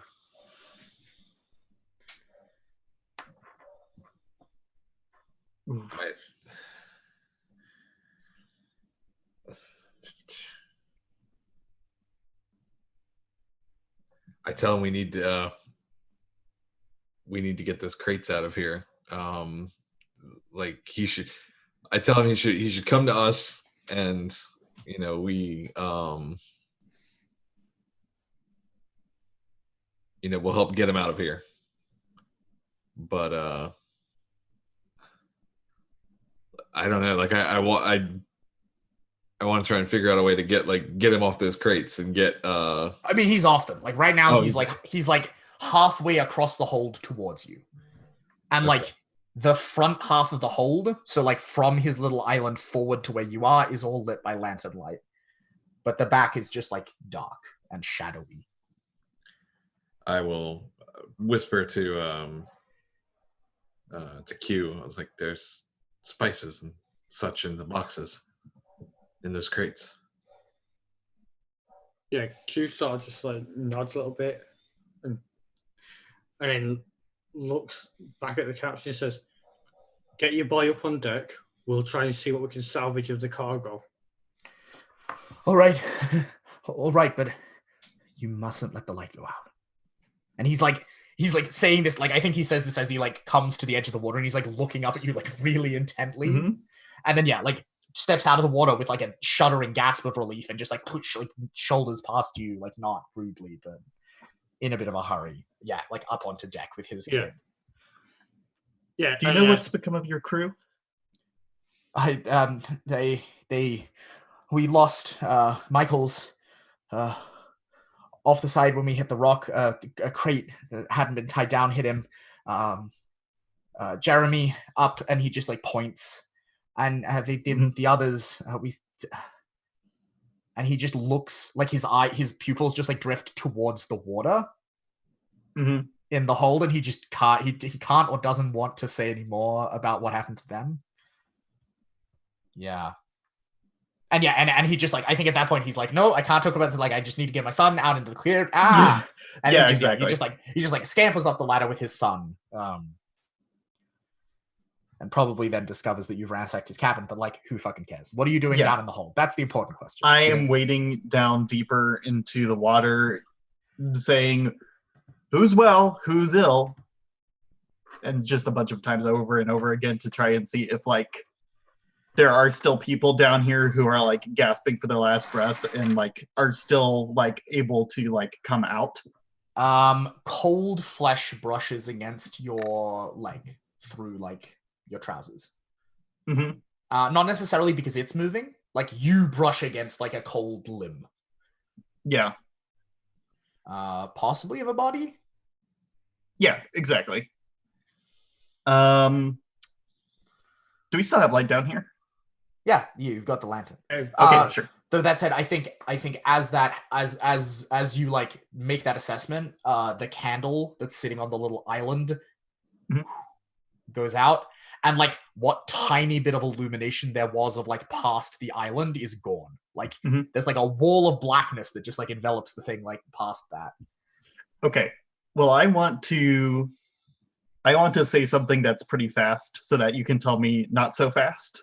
Okay. I want to find the living people down here. Not so fast. Yeah. Cool. Okay, yeah. So your intent is you like go looking for a living person? Yeah. Yeah. Clearly we've already found a dead person. Yeah, so I don't need all of them to be alive. Yeah, so if you succeed, you want to find like a single living person? Yeah. Cool. If you find them, you find a single living person. And it's bad. And sad and upsetting. Cool. I'm down with that. So you start with 1 die for bravery or desperation. Do you have a skill or virtue that will help you? I don't know that you do. I don't know that I do either. Is there a skill or virtue that would be necessary? No. Like there's ones that would help, but they're not required. Yeah, I don't think so. Do you have the right gear? I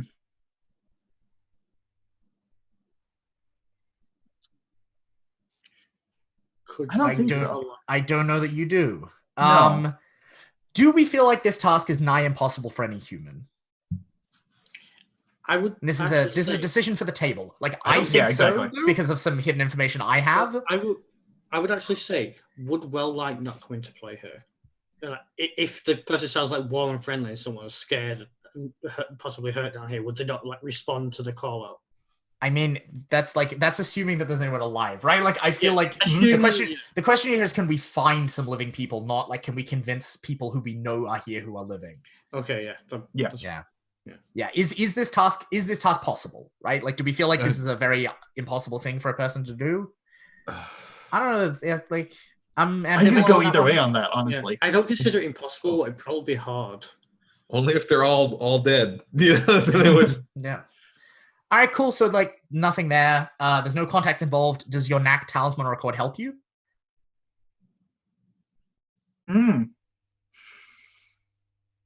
Maybe if there are people down here who are like maybe from India or something that came back for some reason, like maybe one of the passengers, then me praying in tongues comes out of my mouth as speaking what I just said in other languages. So then I'm not just like saying words that people don't understand. It feels like a stretch. Okay, Like this isn't really a social interaction yet. sure. And there is something ghostly about, Mhm. which I think takes you down to 0 dice. All good. So this is the Blades hack. Roll 2d6 and take the lowest, and we'll see what happens. Double six. Yes. Double six. Yeah, that's it. KL1. Get the crit. Get the crit. And that is where we will go to our next break, chat. Yes. I will see you all here in 5 minutes to discover what you find a living person, but it's bad looks like. Mm-hmm. Uh-oh.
welcome back. So, here is what that failure looks like. Garens, you like make it up to the island of stacked boxes, which like again, I just got to reiterate, like that yellow state of turmeric is spreading through the water. Like you'll got to get on that shit if you want it to still have value. I think you can dimly see in like the last vestiges of the lamplight here at its edges that like the crate down on the very bottom bears the seal of like a particularly well-known like Indian like British company in India that produces silk, like branded into the wood, and like whoa, those ones, bro. Yeah. And I think that's the point where you hear like a gasping noise, like a person like half underwater, like trying to breathe, like to like blow water out of the way so that they can actually breathe, and like largely failing to do so. And you step right like out into the darkness to like to get to them, and as you come around you can see now behind the island and like hidden from view by it this whole time, like there's a man, like a young man. He's probably like 17. He's probably like he was the ship's boy, and then he hit a growth spurt and like got too big, and like was like in the early years of learning how to do the sailory stuff. And yeah, he's laid down on the floor. His head is like slightly rested against the back of the crates, but like it's like at an angle such that like there's water like in his mouth that he's trying to like blow out so he can breathe. And there is a dark, sinuous, slimy coil of something wrapped around his throat, and another one wrapped around his leg, and like he's entwined in a nest of these like sliding, slithering, coiled shapes, which are, if you picture like a whole bunch of eels, that's not a bad mental image to go with. So there's like some like ridges. Yeah, there's like some ridges on them, and yeah, they're like black and like slimy, and like they move in that very particular way. And yeah, there's like a bunch of them on his legs, and a bunch of like his arms are like underwater and just like bare like under them, and you can't really see his arms at all. He still has arms. And yeah, there's like a couple of them like slithering over his chest, and like one coil, like thick coil around his neck. And yeah, he's just like trapped and like restrained down here, and yeah, like trying to blow water out of his mouth to breathe. And then this creature, this deep one, like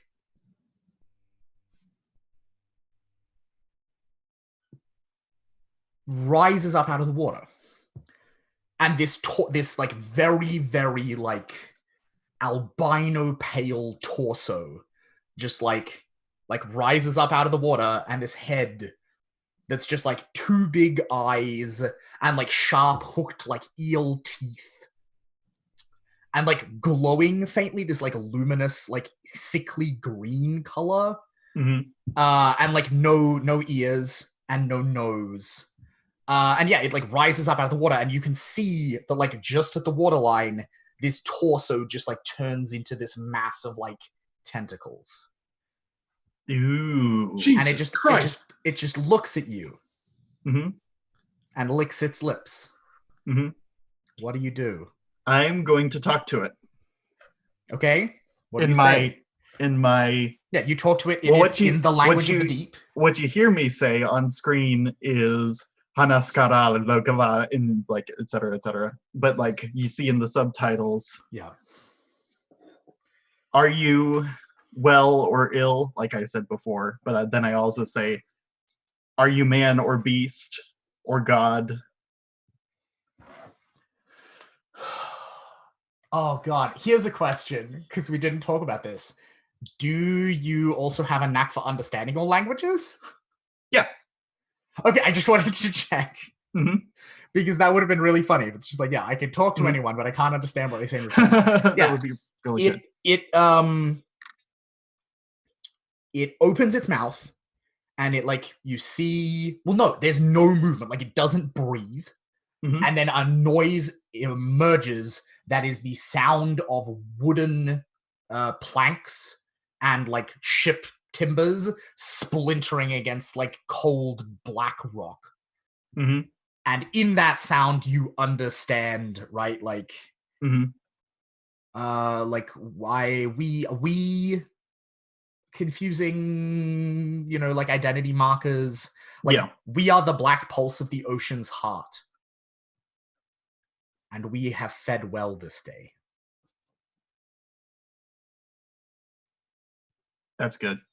So the way Garen's understands the language is not through hearing it, it's through repeating it with their own mouth and understanding the words. And so you make the same noise, and then you're like, oh, that's really cool. Yeah, exactly.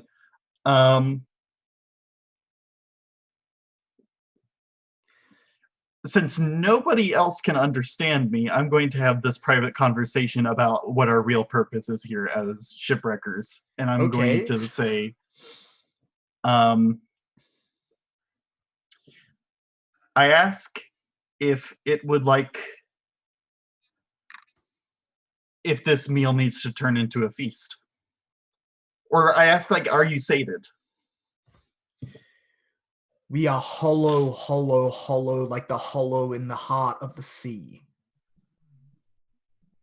And then it like hisses, like the tide coming in. Sean. Can we see and hear this? Like, obviously we don't understand it. I think you can see like the back of its head. Right? Because like it's only risen like to the height of a torso out of the water. So I think you can just see like the you know, like its head over the like island. But like you can see that it doesn't have ears.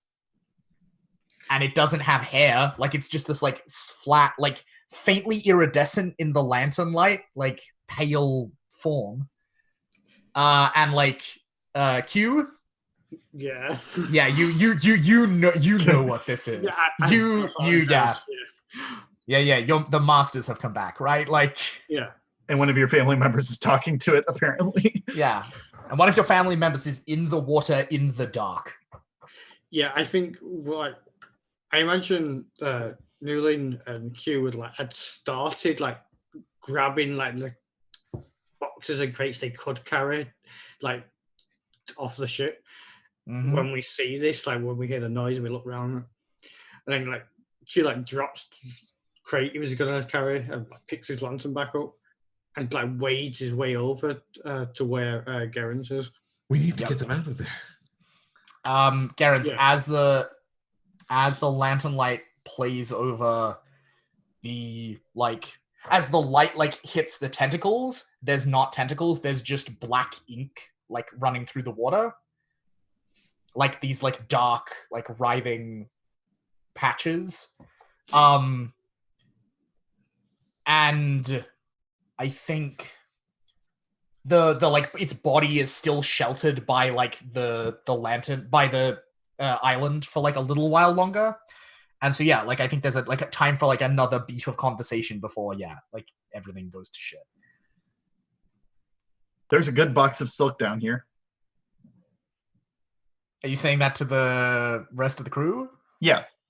Okay, cool. Okay. It hisses, and like right as the lantern light, like we see it like in slow motion, like start to pan around and like about to kiss its skin, it like lunges forward and like grabs at you. Like its hands, it's like, and they have like too many joints on the fingers, and they're like webbed. And it like reaches out and like takes you like by the sides of the face and like lunges in to kiss you. What do you do? This is a good question.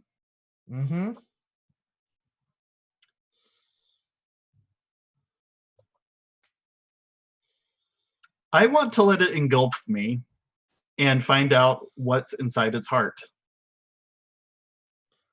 Okay, so you don't do anything. You let it, or its heart analog. Yeah, okay, yeah. So if you don't like do anything about it, yeah, like it kisses you, and then all of a sudden, like it isn't a human-sized body anymore. It's a collection of these like black eel-like forms, like slithering down your throat and like inside you. Yeah, and there's like this horrible, uncomfortable moment as it flees the light like into the safety of the darkness in your body.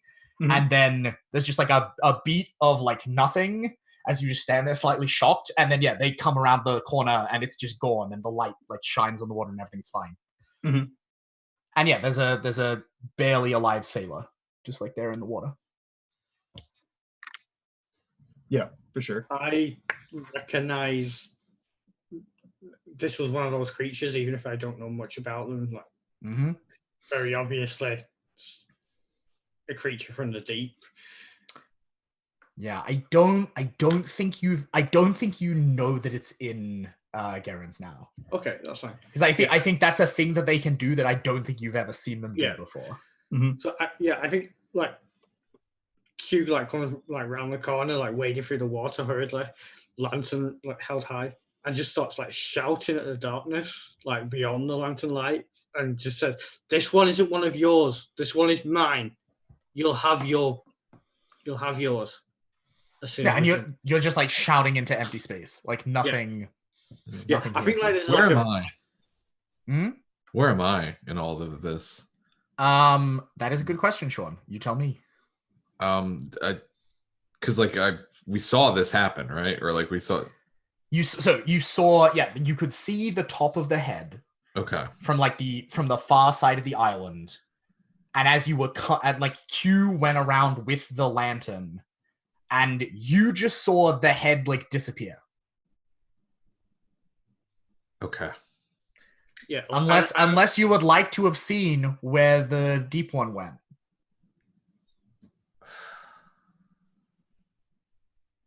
No, I don't think I don't think that she would have been comfortable. Like, yeah, she just doesn't want to know, right? Yeah, like, yeah. It's just gone, and like, yeah, like it's gone. Like the hold is empty. The lantern even seems to reach farther. Like some oppressive sense of like the blackness of the sea's depth is just gone from this place. And the silks and the spices are still getting waterlogged. Yeah, exactly. I think when like Q came, like started moving and then like started shouting at dogs, there's like a faint thread of like urgency or like very, very well controlled fear, like tinging like his voice. And this is probably like the first time the other two have seen this, because he's been very like professional and like taciturn up until now.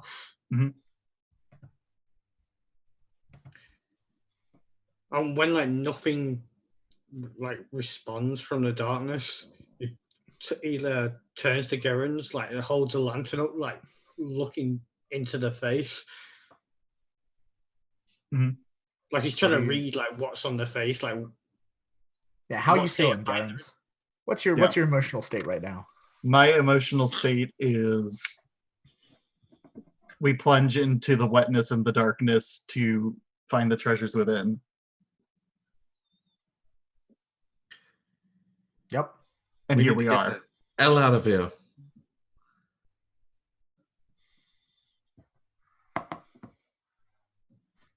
Come here.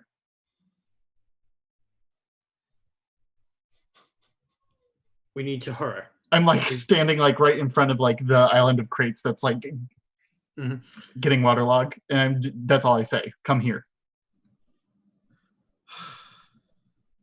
Yeah, I think Q actually backs Gerens up and says like, "We need to hurry. Like, get over here. We need to grab the valuables and get out."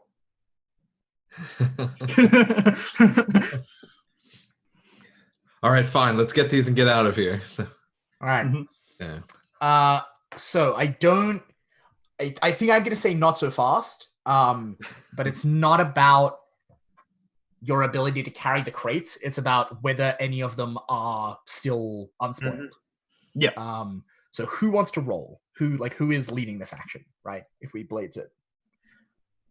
I don't think it's Q's, because I think at this point he's backing up to allow them to grab the crates. Because there's Yep. still the barely alive person on the floor, right? Yes. Because I think at this point, Q would be turning Just his attention- quietly. Yeah. I think I could spot which crates are worth grabbing. Yeah, that sounds reasonable. So what is your intent? To get crates that have not been like soaked through with water or have been at a minimal. So like to find a crate or two that is actually still worth Yeah. something? Like quick cost benefit analysis is like, what can we get out of here then, that's going to be worth something that isn't going to be destroyed. Yeah. And I think what failure entails is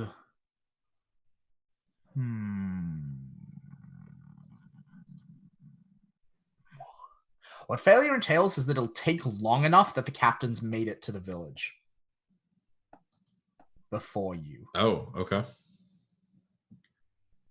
Sure. Because like I feel like, Sean, and like tell me if I'm wrong, but like I feel like the stakes here covers not just like can you find it, but like can you get it like off the boat through the water, like back onto dry land. Okay. Right? Yeah. Like That's in my mind, that's like we're covering that whole ground. yeah. And so all yeah, right. like if the failure thing is like you do it, but it takes long enough that like the captain has had a chance to tell the various parts of his story in town. Sure. Yep. I kind of feel Yeah. that I so have bravery and desperation, Yeah. life of sanity is directly on the line. I think sharp-eyed helps you. yes. Do you have the right gear? I don't think there's anything particular that I have that Yeah. helps this. Would the lantern light count? Because they've come over to grab. All right, no, that's fair. I'll give you that. And like nothing is working against you. So yeah, roll 3 die. Okay. 3 die 6s. All right, good. Yeah, Yeah. nice. Yeah, and so yeah, I think we cut to you all like pausing to take a breather and have a little rest halfway up the climb up the cliffs with the boxes kind of like bundled up like a little bit in the lee because the rain is still like hammering down, though it's lessened a little. Mhm. Like, what is the plan from here, right? Like, are you gonna just take it to the house and stash it there? Or are you gonna like take it to town and try and like get rid of it tonight? No, I think that would be like pushing their luck a little bit to try and get it all done like hurriedly in one night. I think I see it more as like they keep hold of stuff and like very deliberately over time sell parts of it, so suddenly they don't. Yeah, look you like the it's market. you stagger it. Very obviously stolen crate of. Yep. Mhm. So yeah, I think that's the plan. I think the plan is to just quickly and quietly get it like back to town. Squirreled away Mhm. in the house. All right, cool. So yeah, you pick it back up, you're coming up the cliff. And as you come around that same corner and can now like see the cliff top, and then your houses, like a couple of 100 meters past that. Mhm. You can see a path you are not familiar with. There are silver lanterns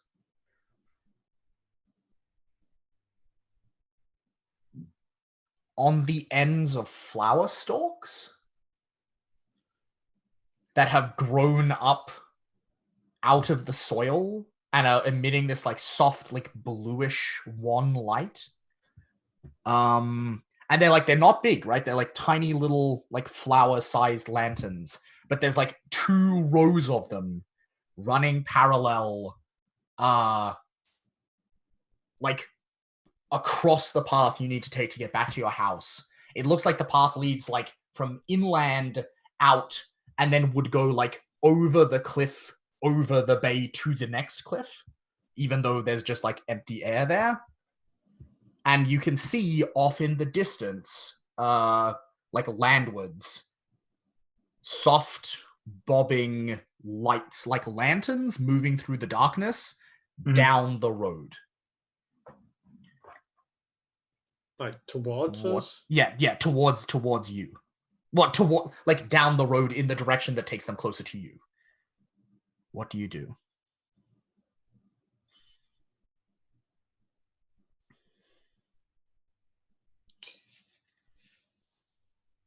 I think at this point Q actually freezes.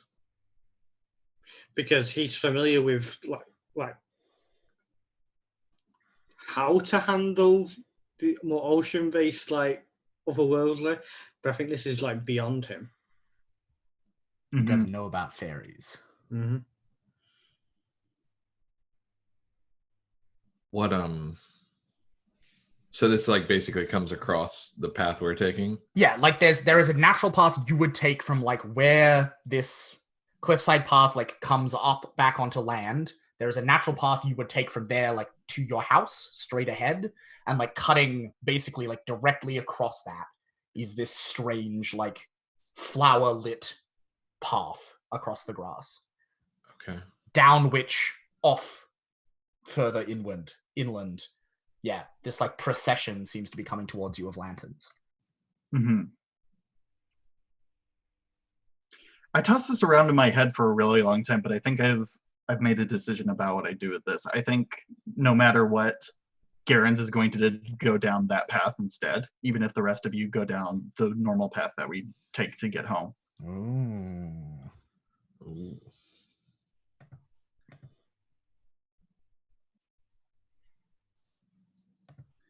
Yeah, because I was thinking we need to.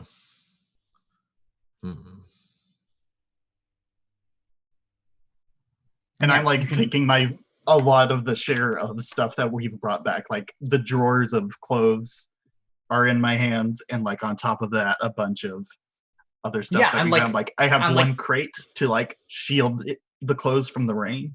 Yeah, right. And like the rain is still falling and still landing on these boxes and still getting them wetter and wetter. Like like normally, I think the like folkloric thing to do, if you wanted to be like smart, would just be like wait and like let the fairies do their shit and then like wait until dawn when the road is gone and just move then. But like if you do that, like all the silks and spices you manage to salvage will probably be ruined by then. Yep. What do you do? We need to cross this road. So I'm going to cross the road. I'm going to cross the road. Cool. Not so fast. Okay.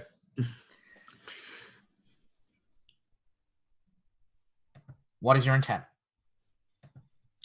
To get from one part of this road to the other. Yeah, like to make it to the other side with your sanity still intact. All right, cool. That sounds fair. What does failure involve?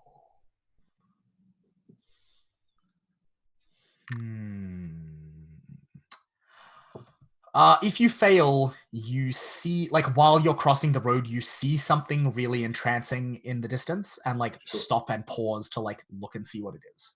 Okay. So, 1 die for bravery and desperation. Yes. In fact, I'd like to revise that, Sean, if you're okay with it. Yeah, just like roll back a little, like, and like I think like you look upon the thing and are like transfixed by it. Okay. Right, and like incapacitated by the like enchantment of whatever it is you see. Certainly. So you start with 1 die for bravery and desperation. Your sanity is directly at stake, so take +1 die. Oh yeah. Do you have a skill or a virtue that would help? Cautious and careful. Yes, sharp-eyed. If you'd said sharp-eyed, I was gonna be like, no, Sean, that is the opposite of helpful. Yeah, no, that is the wrong one. Do you have any gear that would help you? No. The only thing I will offer on your behalf, because I am an advocate for you, is your inherited blade made of steel or iron. Oh.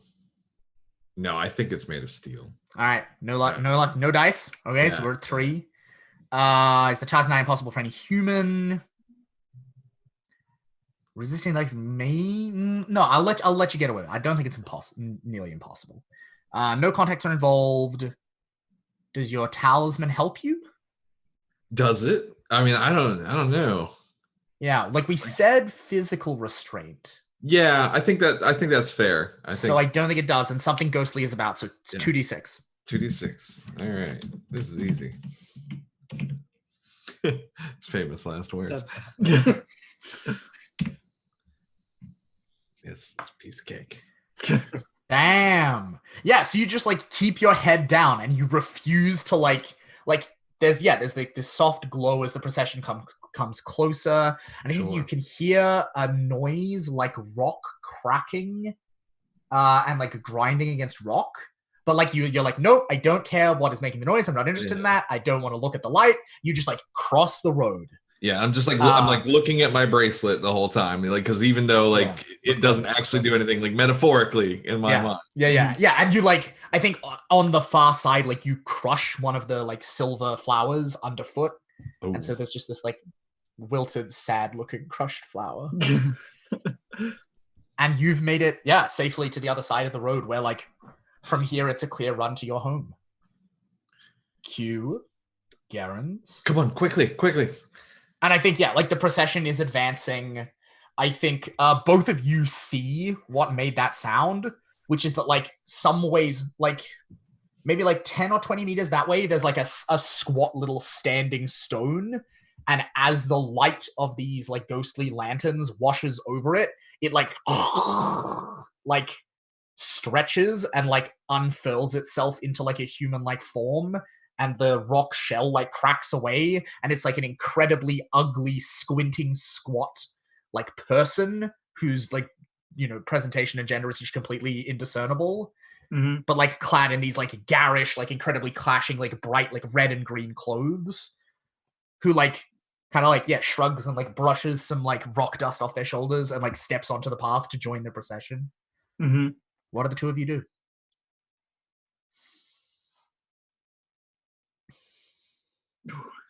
I think Hugh is encouraged by Newland. Newland appeared to get across with no problems.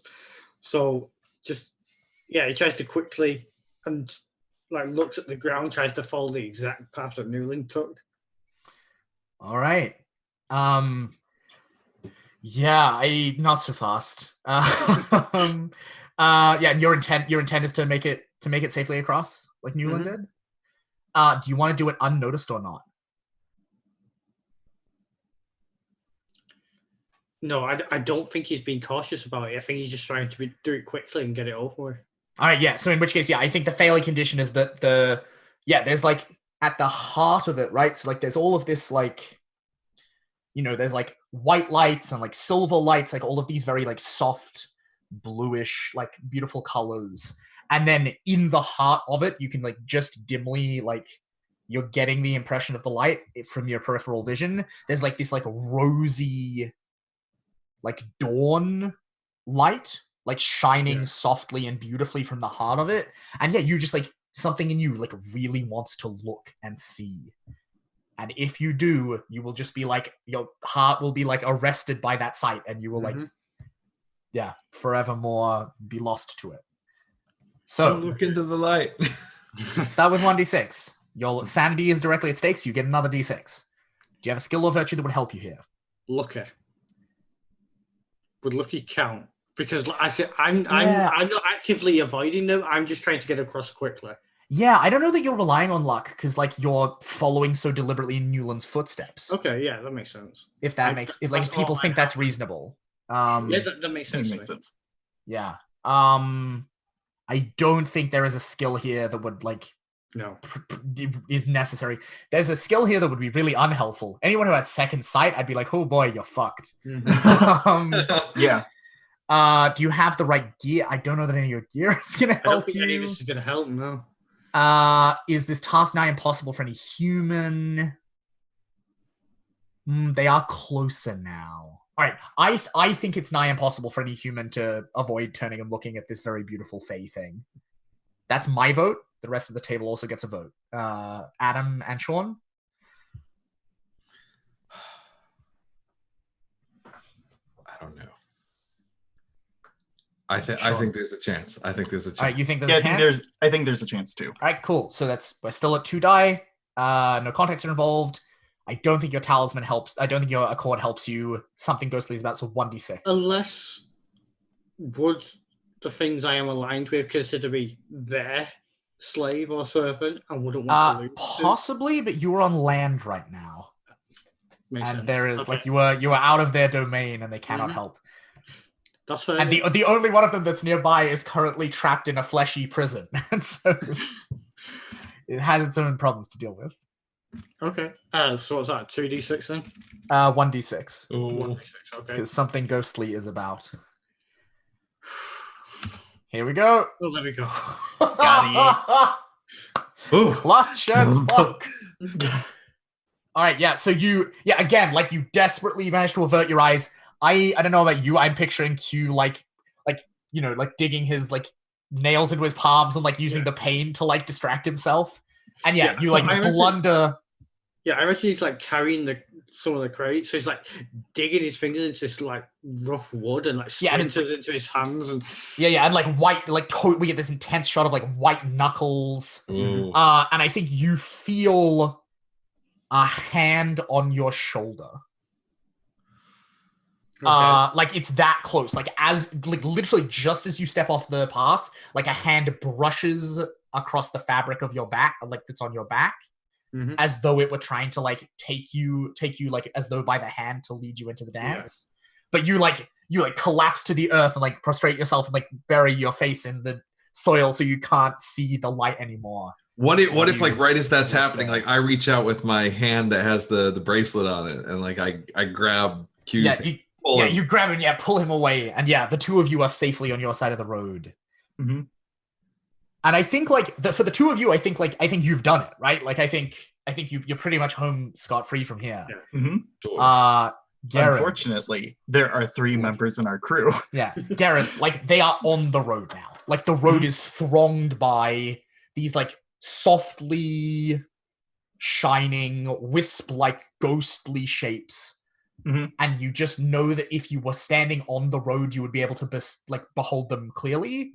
And at the middle of the procession, in the heart of it, is this incredibly beautiful light that shines with all the radiance of like the loveliest dawn you've ever seen.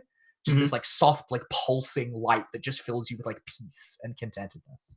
And you can feel like your guts like squirm, right? Like you can feel inside you like the deep one like recoil from it in horror. What do you do? I want to shine even brighter than that light and lead the procession. Cool. Not so fast. How? Is my first question. Like, talk to me about what that looks like. Like, are you gonna like light yourself on fire? Like, how? Because like, if a thing is just genuinely impossible, because like you're not a fairy, right? Like you don't naturally glow. So like, how is the shining part gonna happen? Is my first question. Like, is this even possible? So talk to me. Let's see what I could do as far as light-wise. Light-wise, got fey-wise, got paths-wise, you got fairy contracts. The fire thing goes in. Is perfectly possible. I mean, do you have a fire source? No, I don't I really. I observed that no one picked flint and tinder. Nope.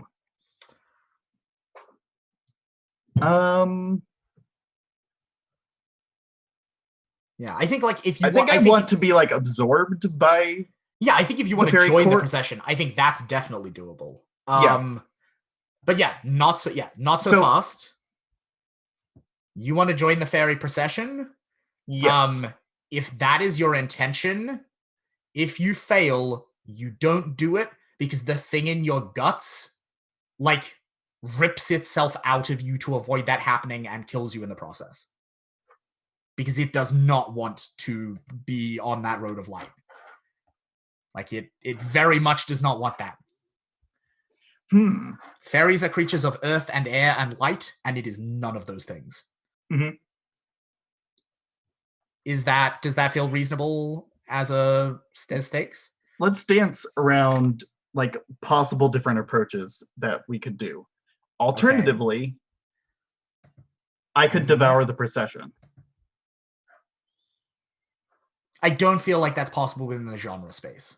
Okay, Like sure. you are a human and these are fairies, and yeah. Okay. Like this thing does not have the power separated from the sea to eat a whole bunch of fairies. Okay. If they were marching down the cliffs, it'd be a whole nother story, but they're not. Yeah. Okay. Sure. So are we happy with those stakes? I guess that's cool. I mean, do you want me to step back from death? Because that is like, I'm happy to step back from that if that's the thing you'd like. No, death is good. Okay, cool. All right, let's do it. Let's do some adding up. So start with 1 die. +1 because your life is definitely at stake. Do you have a skill or a virtue that would help you?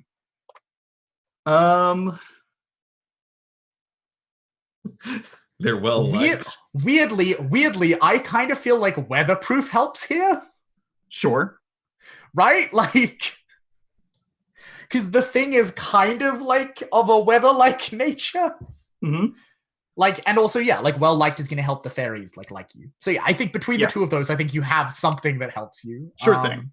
Do you have the right gear? One human body. Yeah. I mean, exactly. you don't have the cross or Bible on you anymore, which is probably going to help. Yeah. But it's not absence of things that helps. Yeah, exactly, right? Yeah. Like, otherwise, you would always have the advantage because you would conceivably, yeah. Yeah. Is this task nigh impossible for any human? I feel like that has to be a yes. Sure.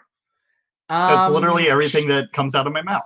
Yeah, I mean, Sean and Leo, like y'all are also part of the table. Y'all are the arbiters here. Like, I feel like this thing is like fairly impossible for a human. I feel this is a mad scheme. Yes. Yes. Yeah. All right. So minus 1 die. Is a good contact involved? No. Is the bad contact involved? No. Does your talisman knack or accord help? I think yes, because you speak the language of fairies. Yeah. Right? Sure thing. Like you speak the language of all spooky things and also all normal things.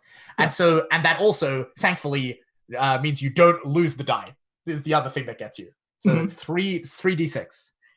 And we're looking for at least 1 4 or better. However, I have a particular knack. And this isn't a mechanical knack. This is just, oh no, I did it. It's okay. Damn. I was gonna make a Blades in the Dark, even on a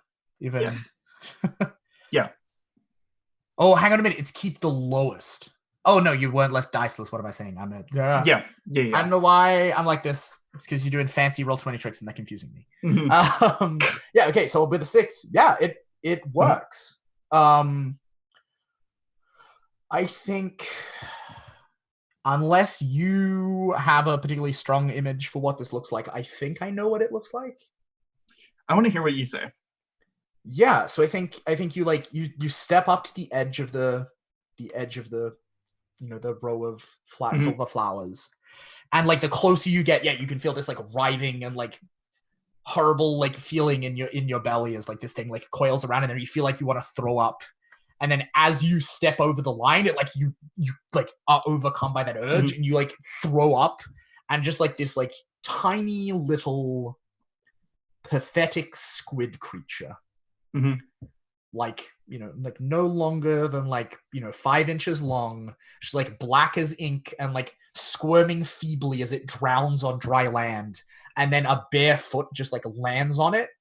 And it is like, just like it dissolves into this like thick tarry like ink. But then this like pale beautiful foot like lifts off and like is like undirtied by it, like it just slides off. And because you're now on the path, you behold like the Queen of the Dawn, and she is lovelier than human languages like have words to describe. She fills you with wonder and hope and like a feeling of belonging such as you have never felt in all your life before. And a feeling of like stepping out of your old life and all of like the stuff that came before that, like the stuff with... It's the feeling of freedom. Yeah, exactly. Yeah, and she like turns and looks at you and like considers you for a moment and like smiles as though like she sees something in you she approves of, and she reaches out her like hand and she like pulls you like fully over onto the road. And I think the others, in as much as they glimpse any of this, just see you like step into the road and just like dissolve into another one of these like ripples of like soft, hazy, beautiful light. Mm-hmm. And I think that's pretty much the game, right? Like, Yeah. I feel like we like. Oh yeah, okay, here it is. So like we get a shot. Like we linger on this for a little while as like when we see Q and Newland like huddling on the side of the road as the procession clears. And then we watch as the procession having like vanished over the horizon, like dawn comes. And it is like a beautiful fine morning with not a cloud in the sky. And like beautiful rose pinks and like pale baby blues and like a soft like lavender color streak the sky as the sun comes up.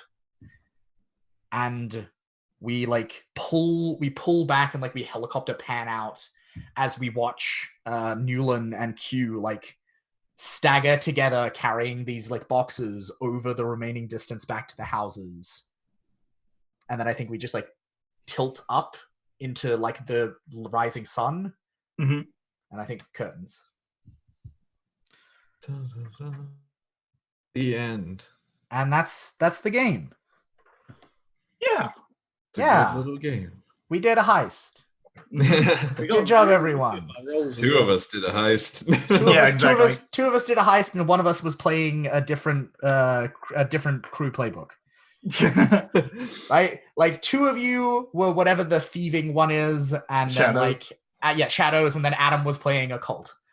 Yeah. But then Adam is always playing a cult, so like There's always someone playing a cult. Yeah, I thank you. Believe we didn't bring the deep one back to the village. Yeah, that would have been. Yeah. My other plan was, like we finish the whole mission. I'm like, cool. Let me narrate the fun ending. After credit scene, cut to Darren's one final roll to see what the fuck happens with the deep one. Yeah. But yeah, thank you so much for playing my game with me, everyone. You were very good. You made very spooky characters. I like this game. This is good fun. Yeah. Yeah, I had a lot of fun. Yeah, it was good. Is it time to do our post-mortem about this game? Yeah, I like we have time for once, so like why not? Yeah. Mm-hmm. Let's have a postmortem. Let's talk about our feelings. Well, doesn't the Facilitator's Guidebook have a postmortem? Oh yeah, it's got some questions. Oh, thanks, Eric. I've done this before. Gotcha. You have. All right, what did you like? Whew. I like the atmosphere. It's very good. Yeah, me too. I mean, I enjoyed it immensely.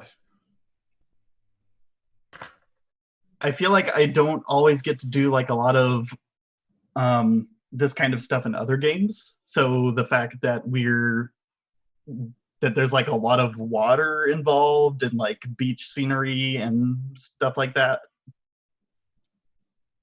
This is like a good departure from other games that I play, for sure. It's weird to me now that I think about it, because like I haven't swum in the ocean since I was like 10. Mm-hmm. So it's been like nearly 15 years, which like in Australia is kind of weird. Yeah. But at the same time, like of my published games, half of them are about oceans. Mm-hmm. So like I don't know what's going on there. I should maybe examine that and sit with that. Thought for a while and see what's. You can't go swimming because then it'll just the spark will the magic will go away. I don't know. Yeah, I'll discover that the ocean isn't actually as cool as like I've built it up in my head. Yeah, exactly. It's like I'm never allowed to go in a forest or interact with real trees, or I'll realize they aren't like cool and magical. Mm-hmm. Yeah, cool. So what worked and what didn't for you? I think. Sorry, go ahead.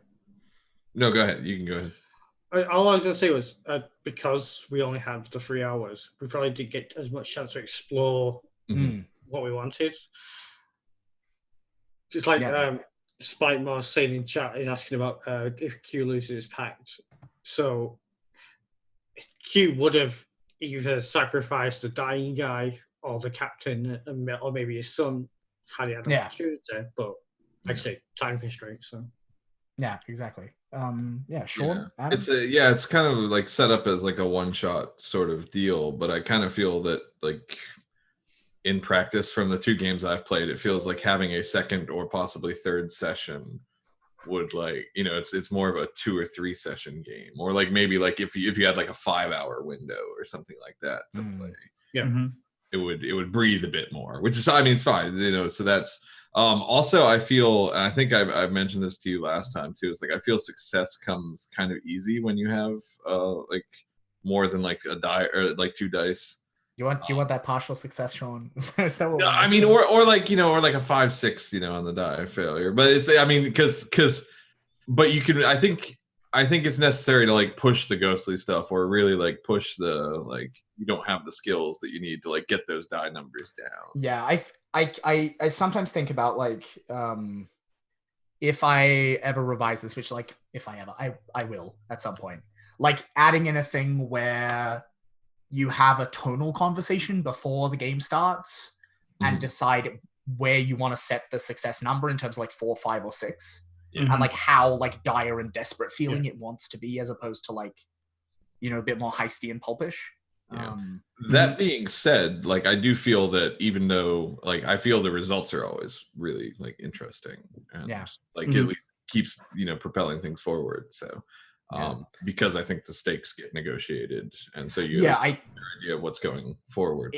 It deliberately leans into that blades thing that John talks about, where John's like, look, the key thing about resistance rolls is that like you have to describe with real lingering relish the bad thing that happens to them, so that then they'll be like, fuck you, John, no it doesn't. Right? Like I'm like, yeah, so here's what happens if you fail. Let me describe a like bad, awful thing, and you're like, and then like, we still get a little bit of the impact, even if it doesn't come true.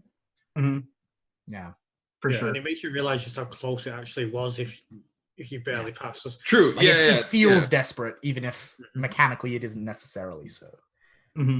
Cool. I think that's really good. I also didn't get to talk about this point. I think like having a part at the beginning of the game where you determine what kinds of things are not in your genre would be good, because like I was like saying things that I thought were like, oh yeah, this is probably like, we live in a spooky world. This is maybe like something that we're able to do, like if we were able to communicate mysteriously with. Yeah. So having that, just like a little bit of a conversation beforehand where you're like, these are things that are not possible unless you have a knack or some kind of spooky thing for it. That would be really good, because then I have a really good idea. Like it's what I should even be saying. Yeah, setting expectations. Yeah, and I know like it's one of those things where like I feel like it's in the game because it's so thoroughly internalized to my understanding of the game, but I'm like, no, I actually should have put that in the for reals game. Yeah, I know that feeling so much. Sure. What was your favorite moment? Gosh. Personally, it was seeing Adam just wanting to talk to us, the most horrifying thing we've ever seen. I was all ready to get out of there, and then he started talking to it. So I'm like, yeah, that was some peak Adam play right there. Yeah. Yeah, I didn't even want to go peek at him there, but it's just like, okay, well, what are my options here? 1, I run away. What happens when you run from monsters? 2, just like, and also like you took that cool ability that let you talk to things that you couldn't otherwise talk. Like what? Like of course you were going to talk to it. Yeah, right? exactly. Like, and you said before that if we're not using the stuff that we picked, then why are you picking it? Right? Like exactly, which is why I kept trying to be like, because like I could have lent into like other parts of the game, but I was like, no, I want to make sure. I could have just been like, yeah, everyone on deck is dead, but I wanted to be like, no, like let's make sure that there's people to talk to and people to sacrifice so that content can be on screen. Yeah, it's just like, oh, well, okay, now I have no other option. I'm just going to get my purple paint out and just like face paint just the streak of my branding all over my face, and now we're just going to be me. Yep. Sean. So I had 3. So I had classic Sean. Yeah. Like when we encountered the hanging man, like that was, I just felt that was like very good because that involved me. It was symbolic to my character. I kept thinking like, I need to go up there and cut him down. I need to go up there and cut him down. I was like, but I didn't end up doing that. The second part was like with the whole like coming across the captain, like holding the child, and that sort of like desperate situation. And the third was just basically the whole bit with the ferry road. I thought was very good. So. I really liked the deep one. I was like, because I had this original, like when Leo, when you said like, right, like dark sea gods, like my brain went in like a weird like kraken like eel direction, and you were like deep ones, and I was like, how can I like bring those things together? And I was like, Ursula from The Little Mermaid. That's how. And so that was where I was going there. Absolutely. And now we're going to ask the question that, like, knowing this game is probably going to be very provocative. If we had more time, then what? What would you want to explore more of if we had more time to do it in? More like inter-character interaction, like. Because I think like with the limited time, it's like it feels kind of important to have you like a perfunctory moment and then like get to the thing you're doing, where like having a little bit more room to breathe and be like, oh, it's like there's this boy from Rinzi who keeps like telling me I need to be his wife, you know, or something, you know, some ridiculous kind of stuff like that to expand the characters a little. That's my big thing. So tell me how the rest of you feel about this, but I was feeling like that my character like really cared a lot about your characters, but we just had no time to like say words about it. Yeah, and like you had that moment where you handed me the Bible, and like that was like a good, you know, kind of quick moment of that. Yeah, I feel. Exactly. And, like I was worried that like if you were gonna get like eaten by the deep one thing, I was gonna jump in there and like stab at it and be like, no. Yeah, for sure. Yeah, that was the thing. Like, I wanted to play my character as being like protective of the younger, less experienced members of the crew, but trying not to like overpower every scene with like, this is what my character tells you to do. Yeah. I felt like I, at least from my perspective, I felt like you trod that line really like well and really. Yeah, because I felt absolutely agree. You had like that sort of, you know, paternal, like let's everybody stay calm and keep a level head about this business. Well, yeah, that's what I tried to do in the captain's cabin. That's why he stood by the door. Yes, it served a purpose in character as a lookout, but I also wanted you two guys to do the actual like exploration. Yeah, I like to speak for myself. Like I always want more of this game.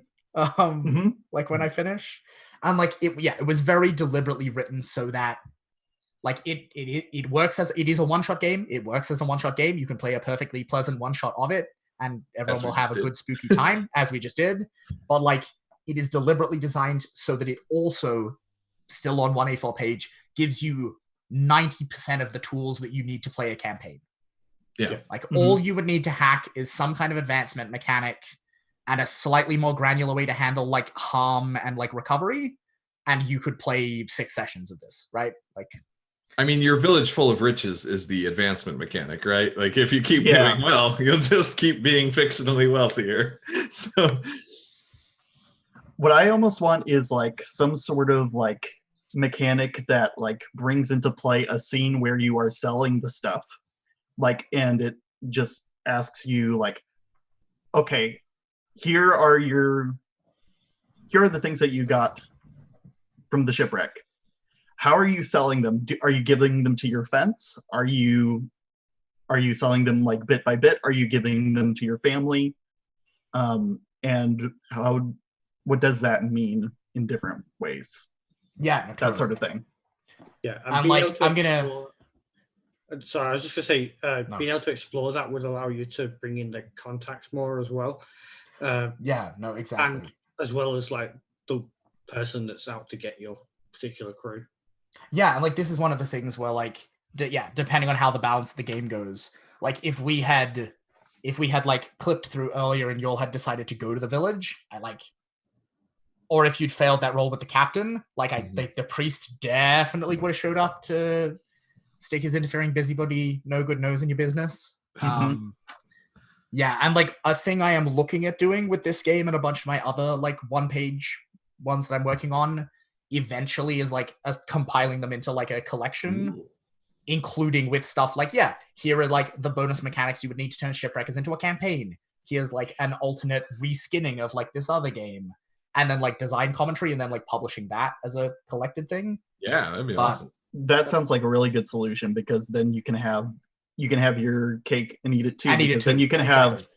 the one-page thing, and then you don't have to add on like the other stuff that Exactly. would make it not a one-page thing. Yeah, exactly. That sounds And great. so like, yeah, like watch this space 18 months from now when like I finally have my shit together or whatever. But yeah, chat, thank you so much for hanging out and having a sad, spooky time by the seaside with us. Thank you, players, so much. This was really good. Eric, thank you as always for producing the show. I have been Luke. If you would like to buy a copy of this game, you can find it along with other games I have written at gamesfromthewildwood.itch.io. If you would like to read games that are currently in development, including the sequel, not sequel, but like the next of these 1 A4 page games, you can find them at my Patreon, patreon.com/gamesfromthewildwood. If you would like to see me GM some more games, or hear, I am the host of a podcast called Feelings First, where myself, Andrew Gillis, Ashley Nova, and Finbar DS are playing Monster Hearts. And it is sad and very like intense and intimate and fucked up.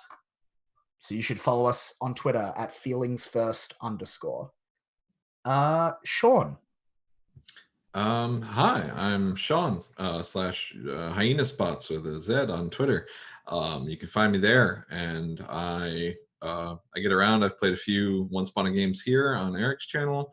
I have played and run games on Distracted Elf's channel at twitch.tv/distractedelf. I occasionally write some small things on my website, hyenaden.com. And yeah, that's kind of me. So I'm all right. And you read flavor text very well. Oh, thank you. If Yes. you need someone professional to flavor text reader. Yeah, if you need someone to That's read your flavor text and record it for you, hit Sean up. Wizards of the Adam. Coast. Hi, I'm Adam. I'm also known as Dark Lavender Void on Twitter and Twitch. Sometimes I stream game design now. It's pretty spotty at this point because I am also doing a secret thing for my game, and that's absorbing a lot of my time. And here's a hint. The program that I use to work on the secret thing, it consumes so much RAM that I wouldn't be able to stream it on this computer if I tried. So I can't stream that, which is very disappointing. But I'm going to finish up game design of Mortally Bankrupt, and then I'm going to put it on Roll20, and then everybody can play it, and then we will be able to be reality TV stars and Eldritch Horrors together, and then we'll be having the time of my life because I love that game so much, and I've spent 2 years of my life on it, and it's going to be the best. That's me. Cool. And Leo. Yeah, and I'm Leo. You can find me on Twitter at Leon Yarwood. Very, very occasionally I stream, normally RPGs, surprising no one. But yeah, normally you'll just find me, as I said earlier, lurking in various Discords talking about RPGs with people. All right. Chat, have a wonderful day. Takeaway, don't make deals with spooky, weird eel people who live in the sea. It always ends badly. No, do it. Have a wonderful day. Take care. Learn from my mistakes.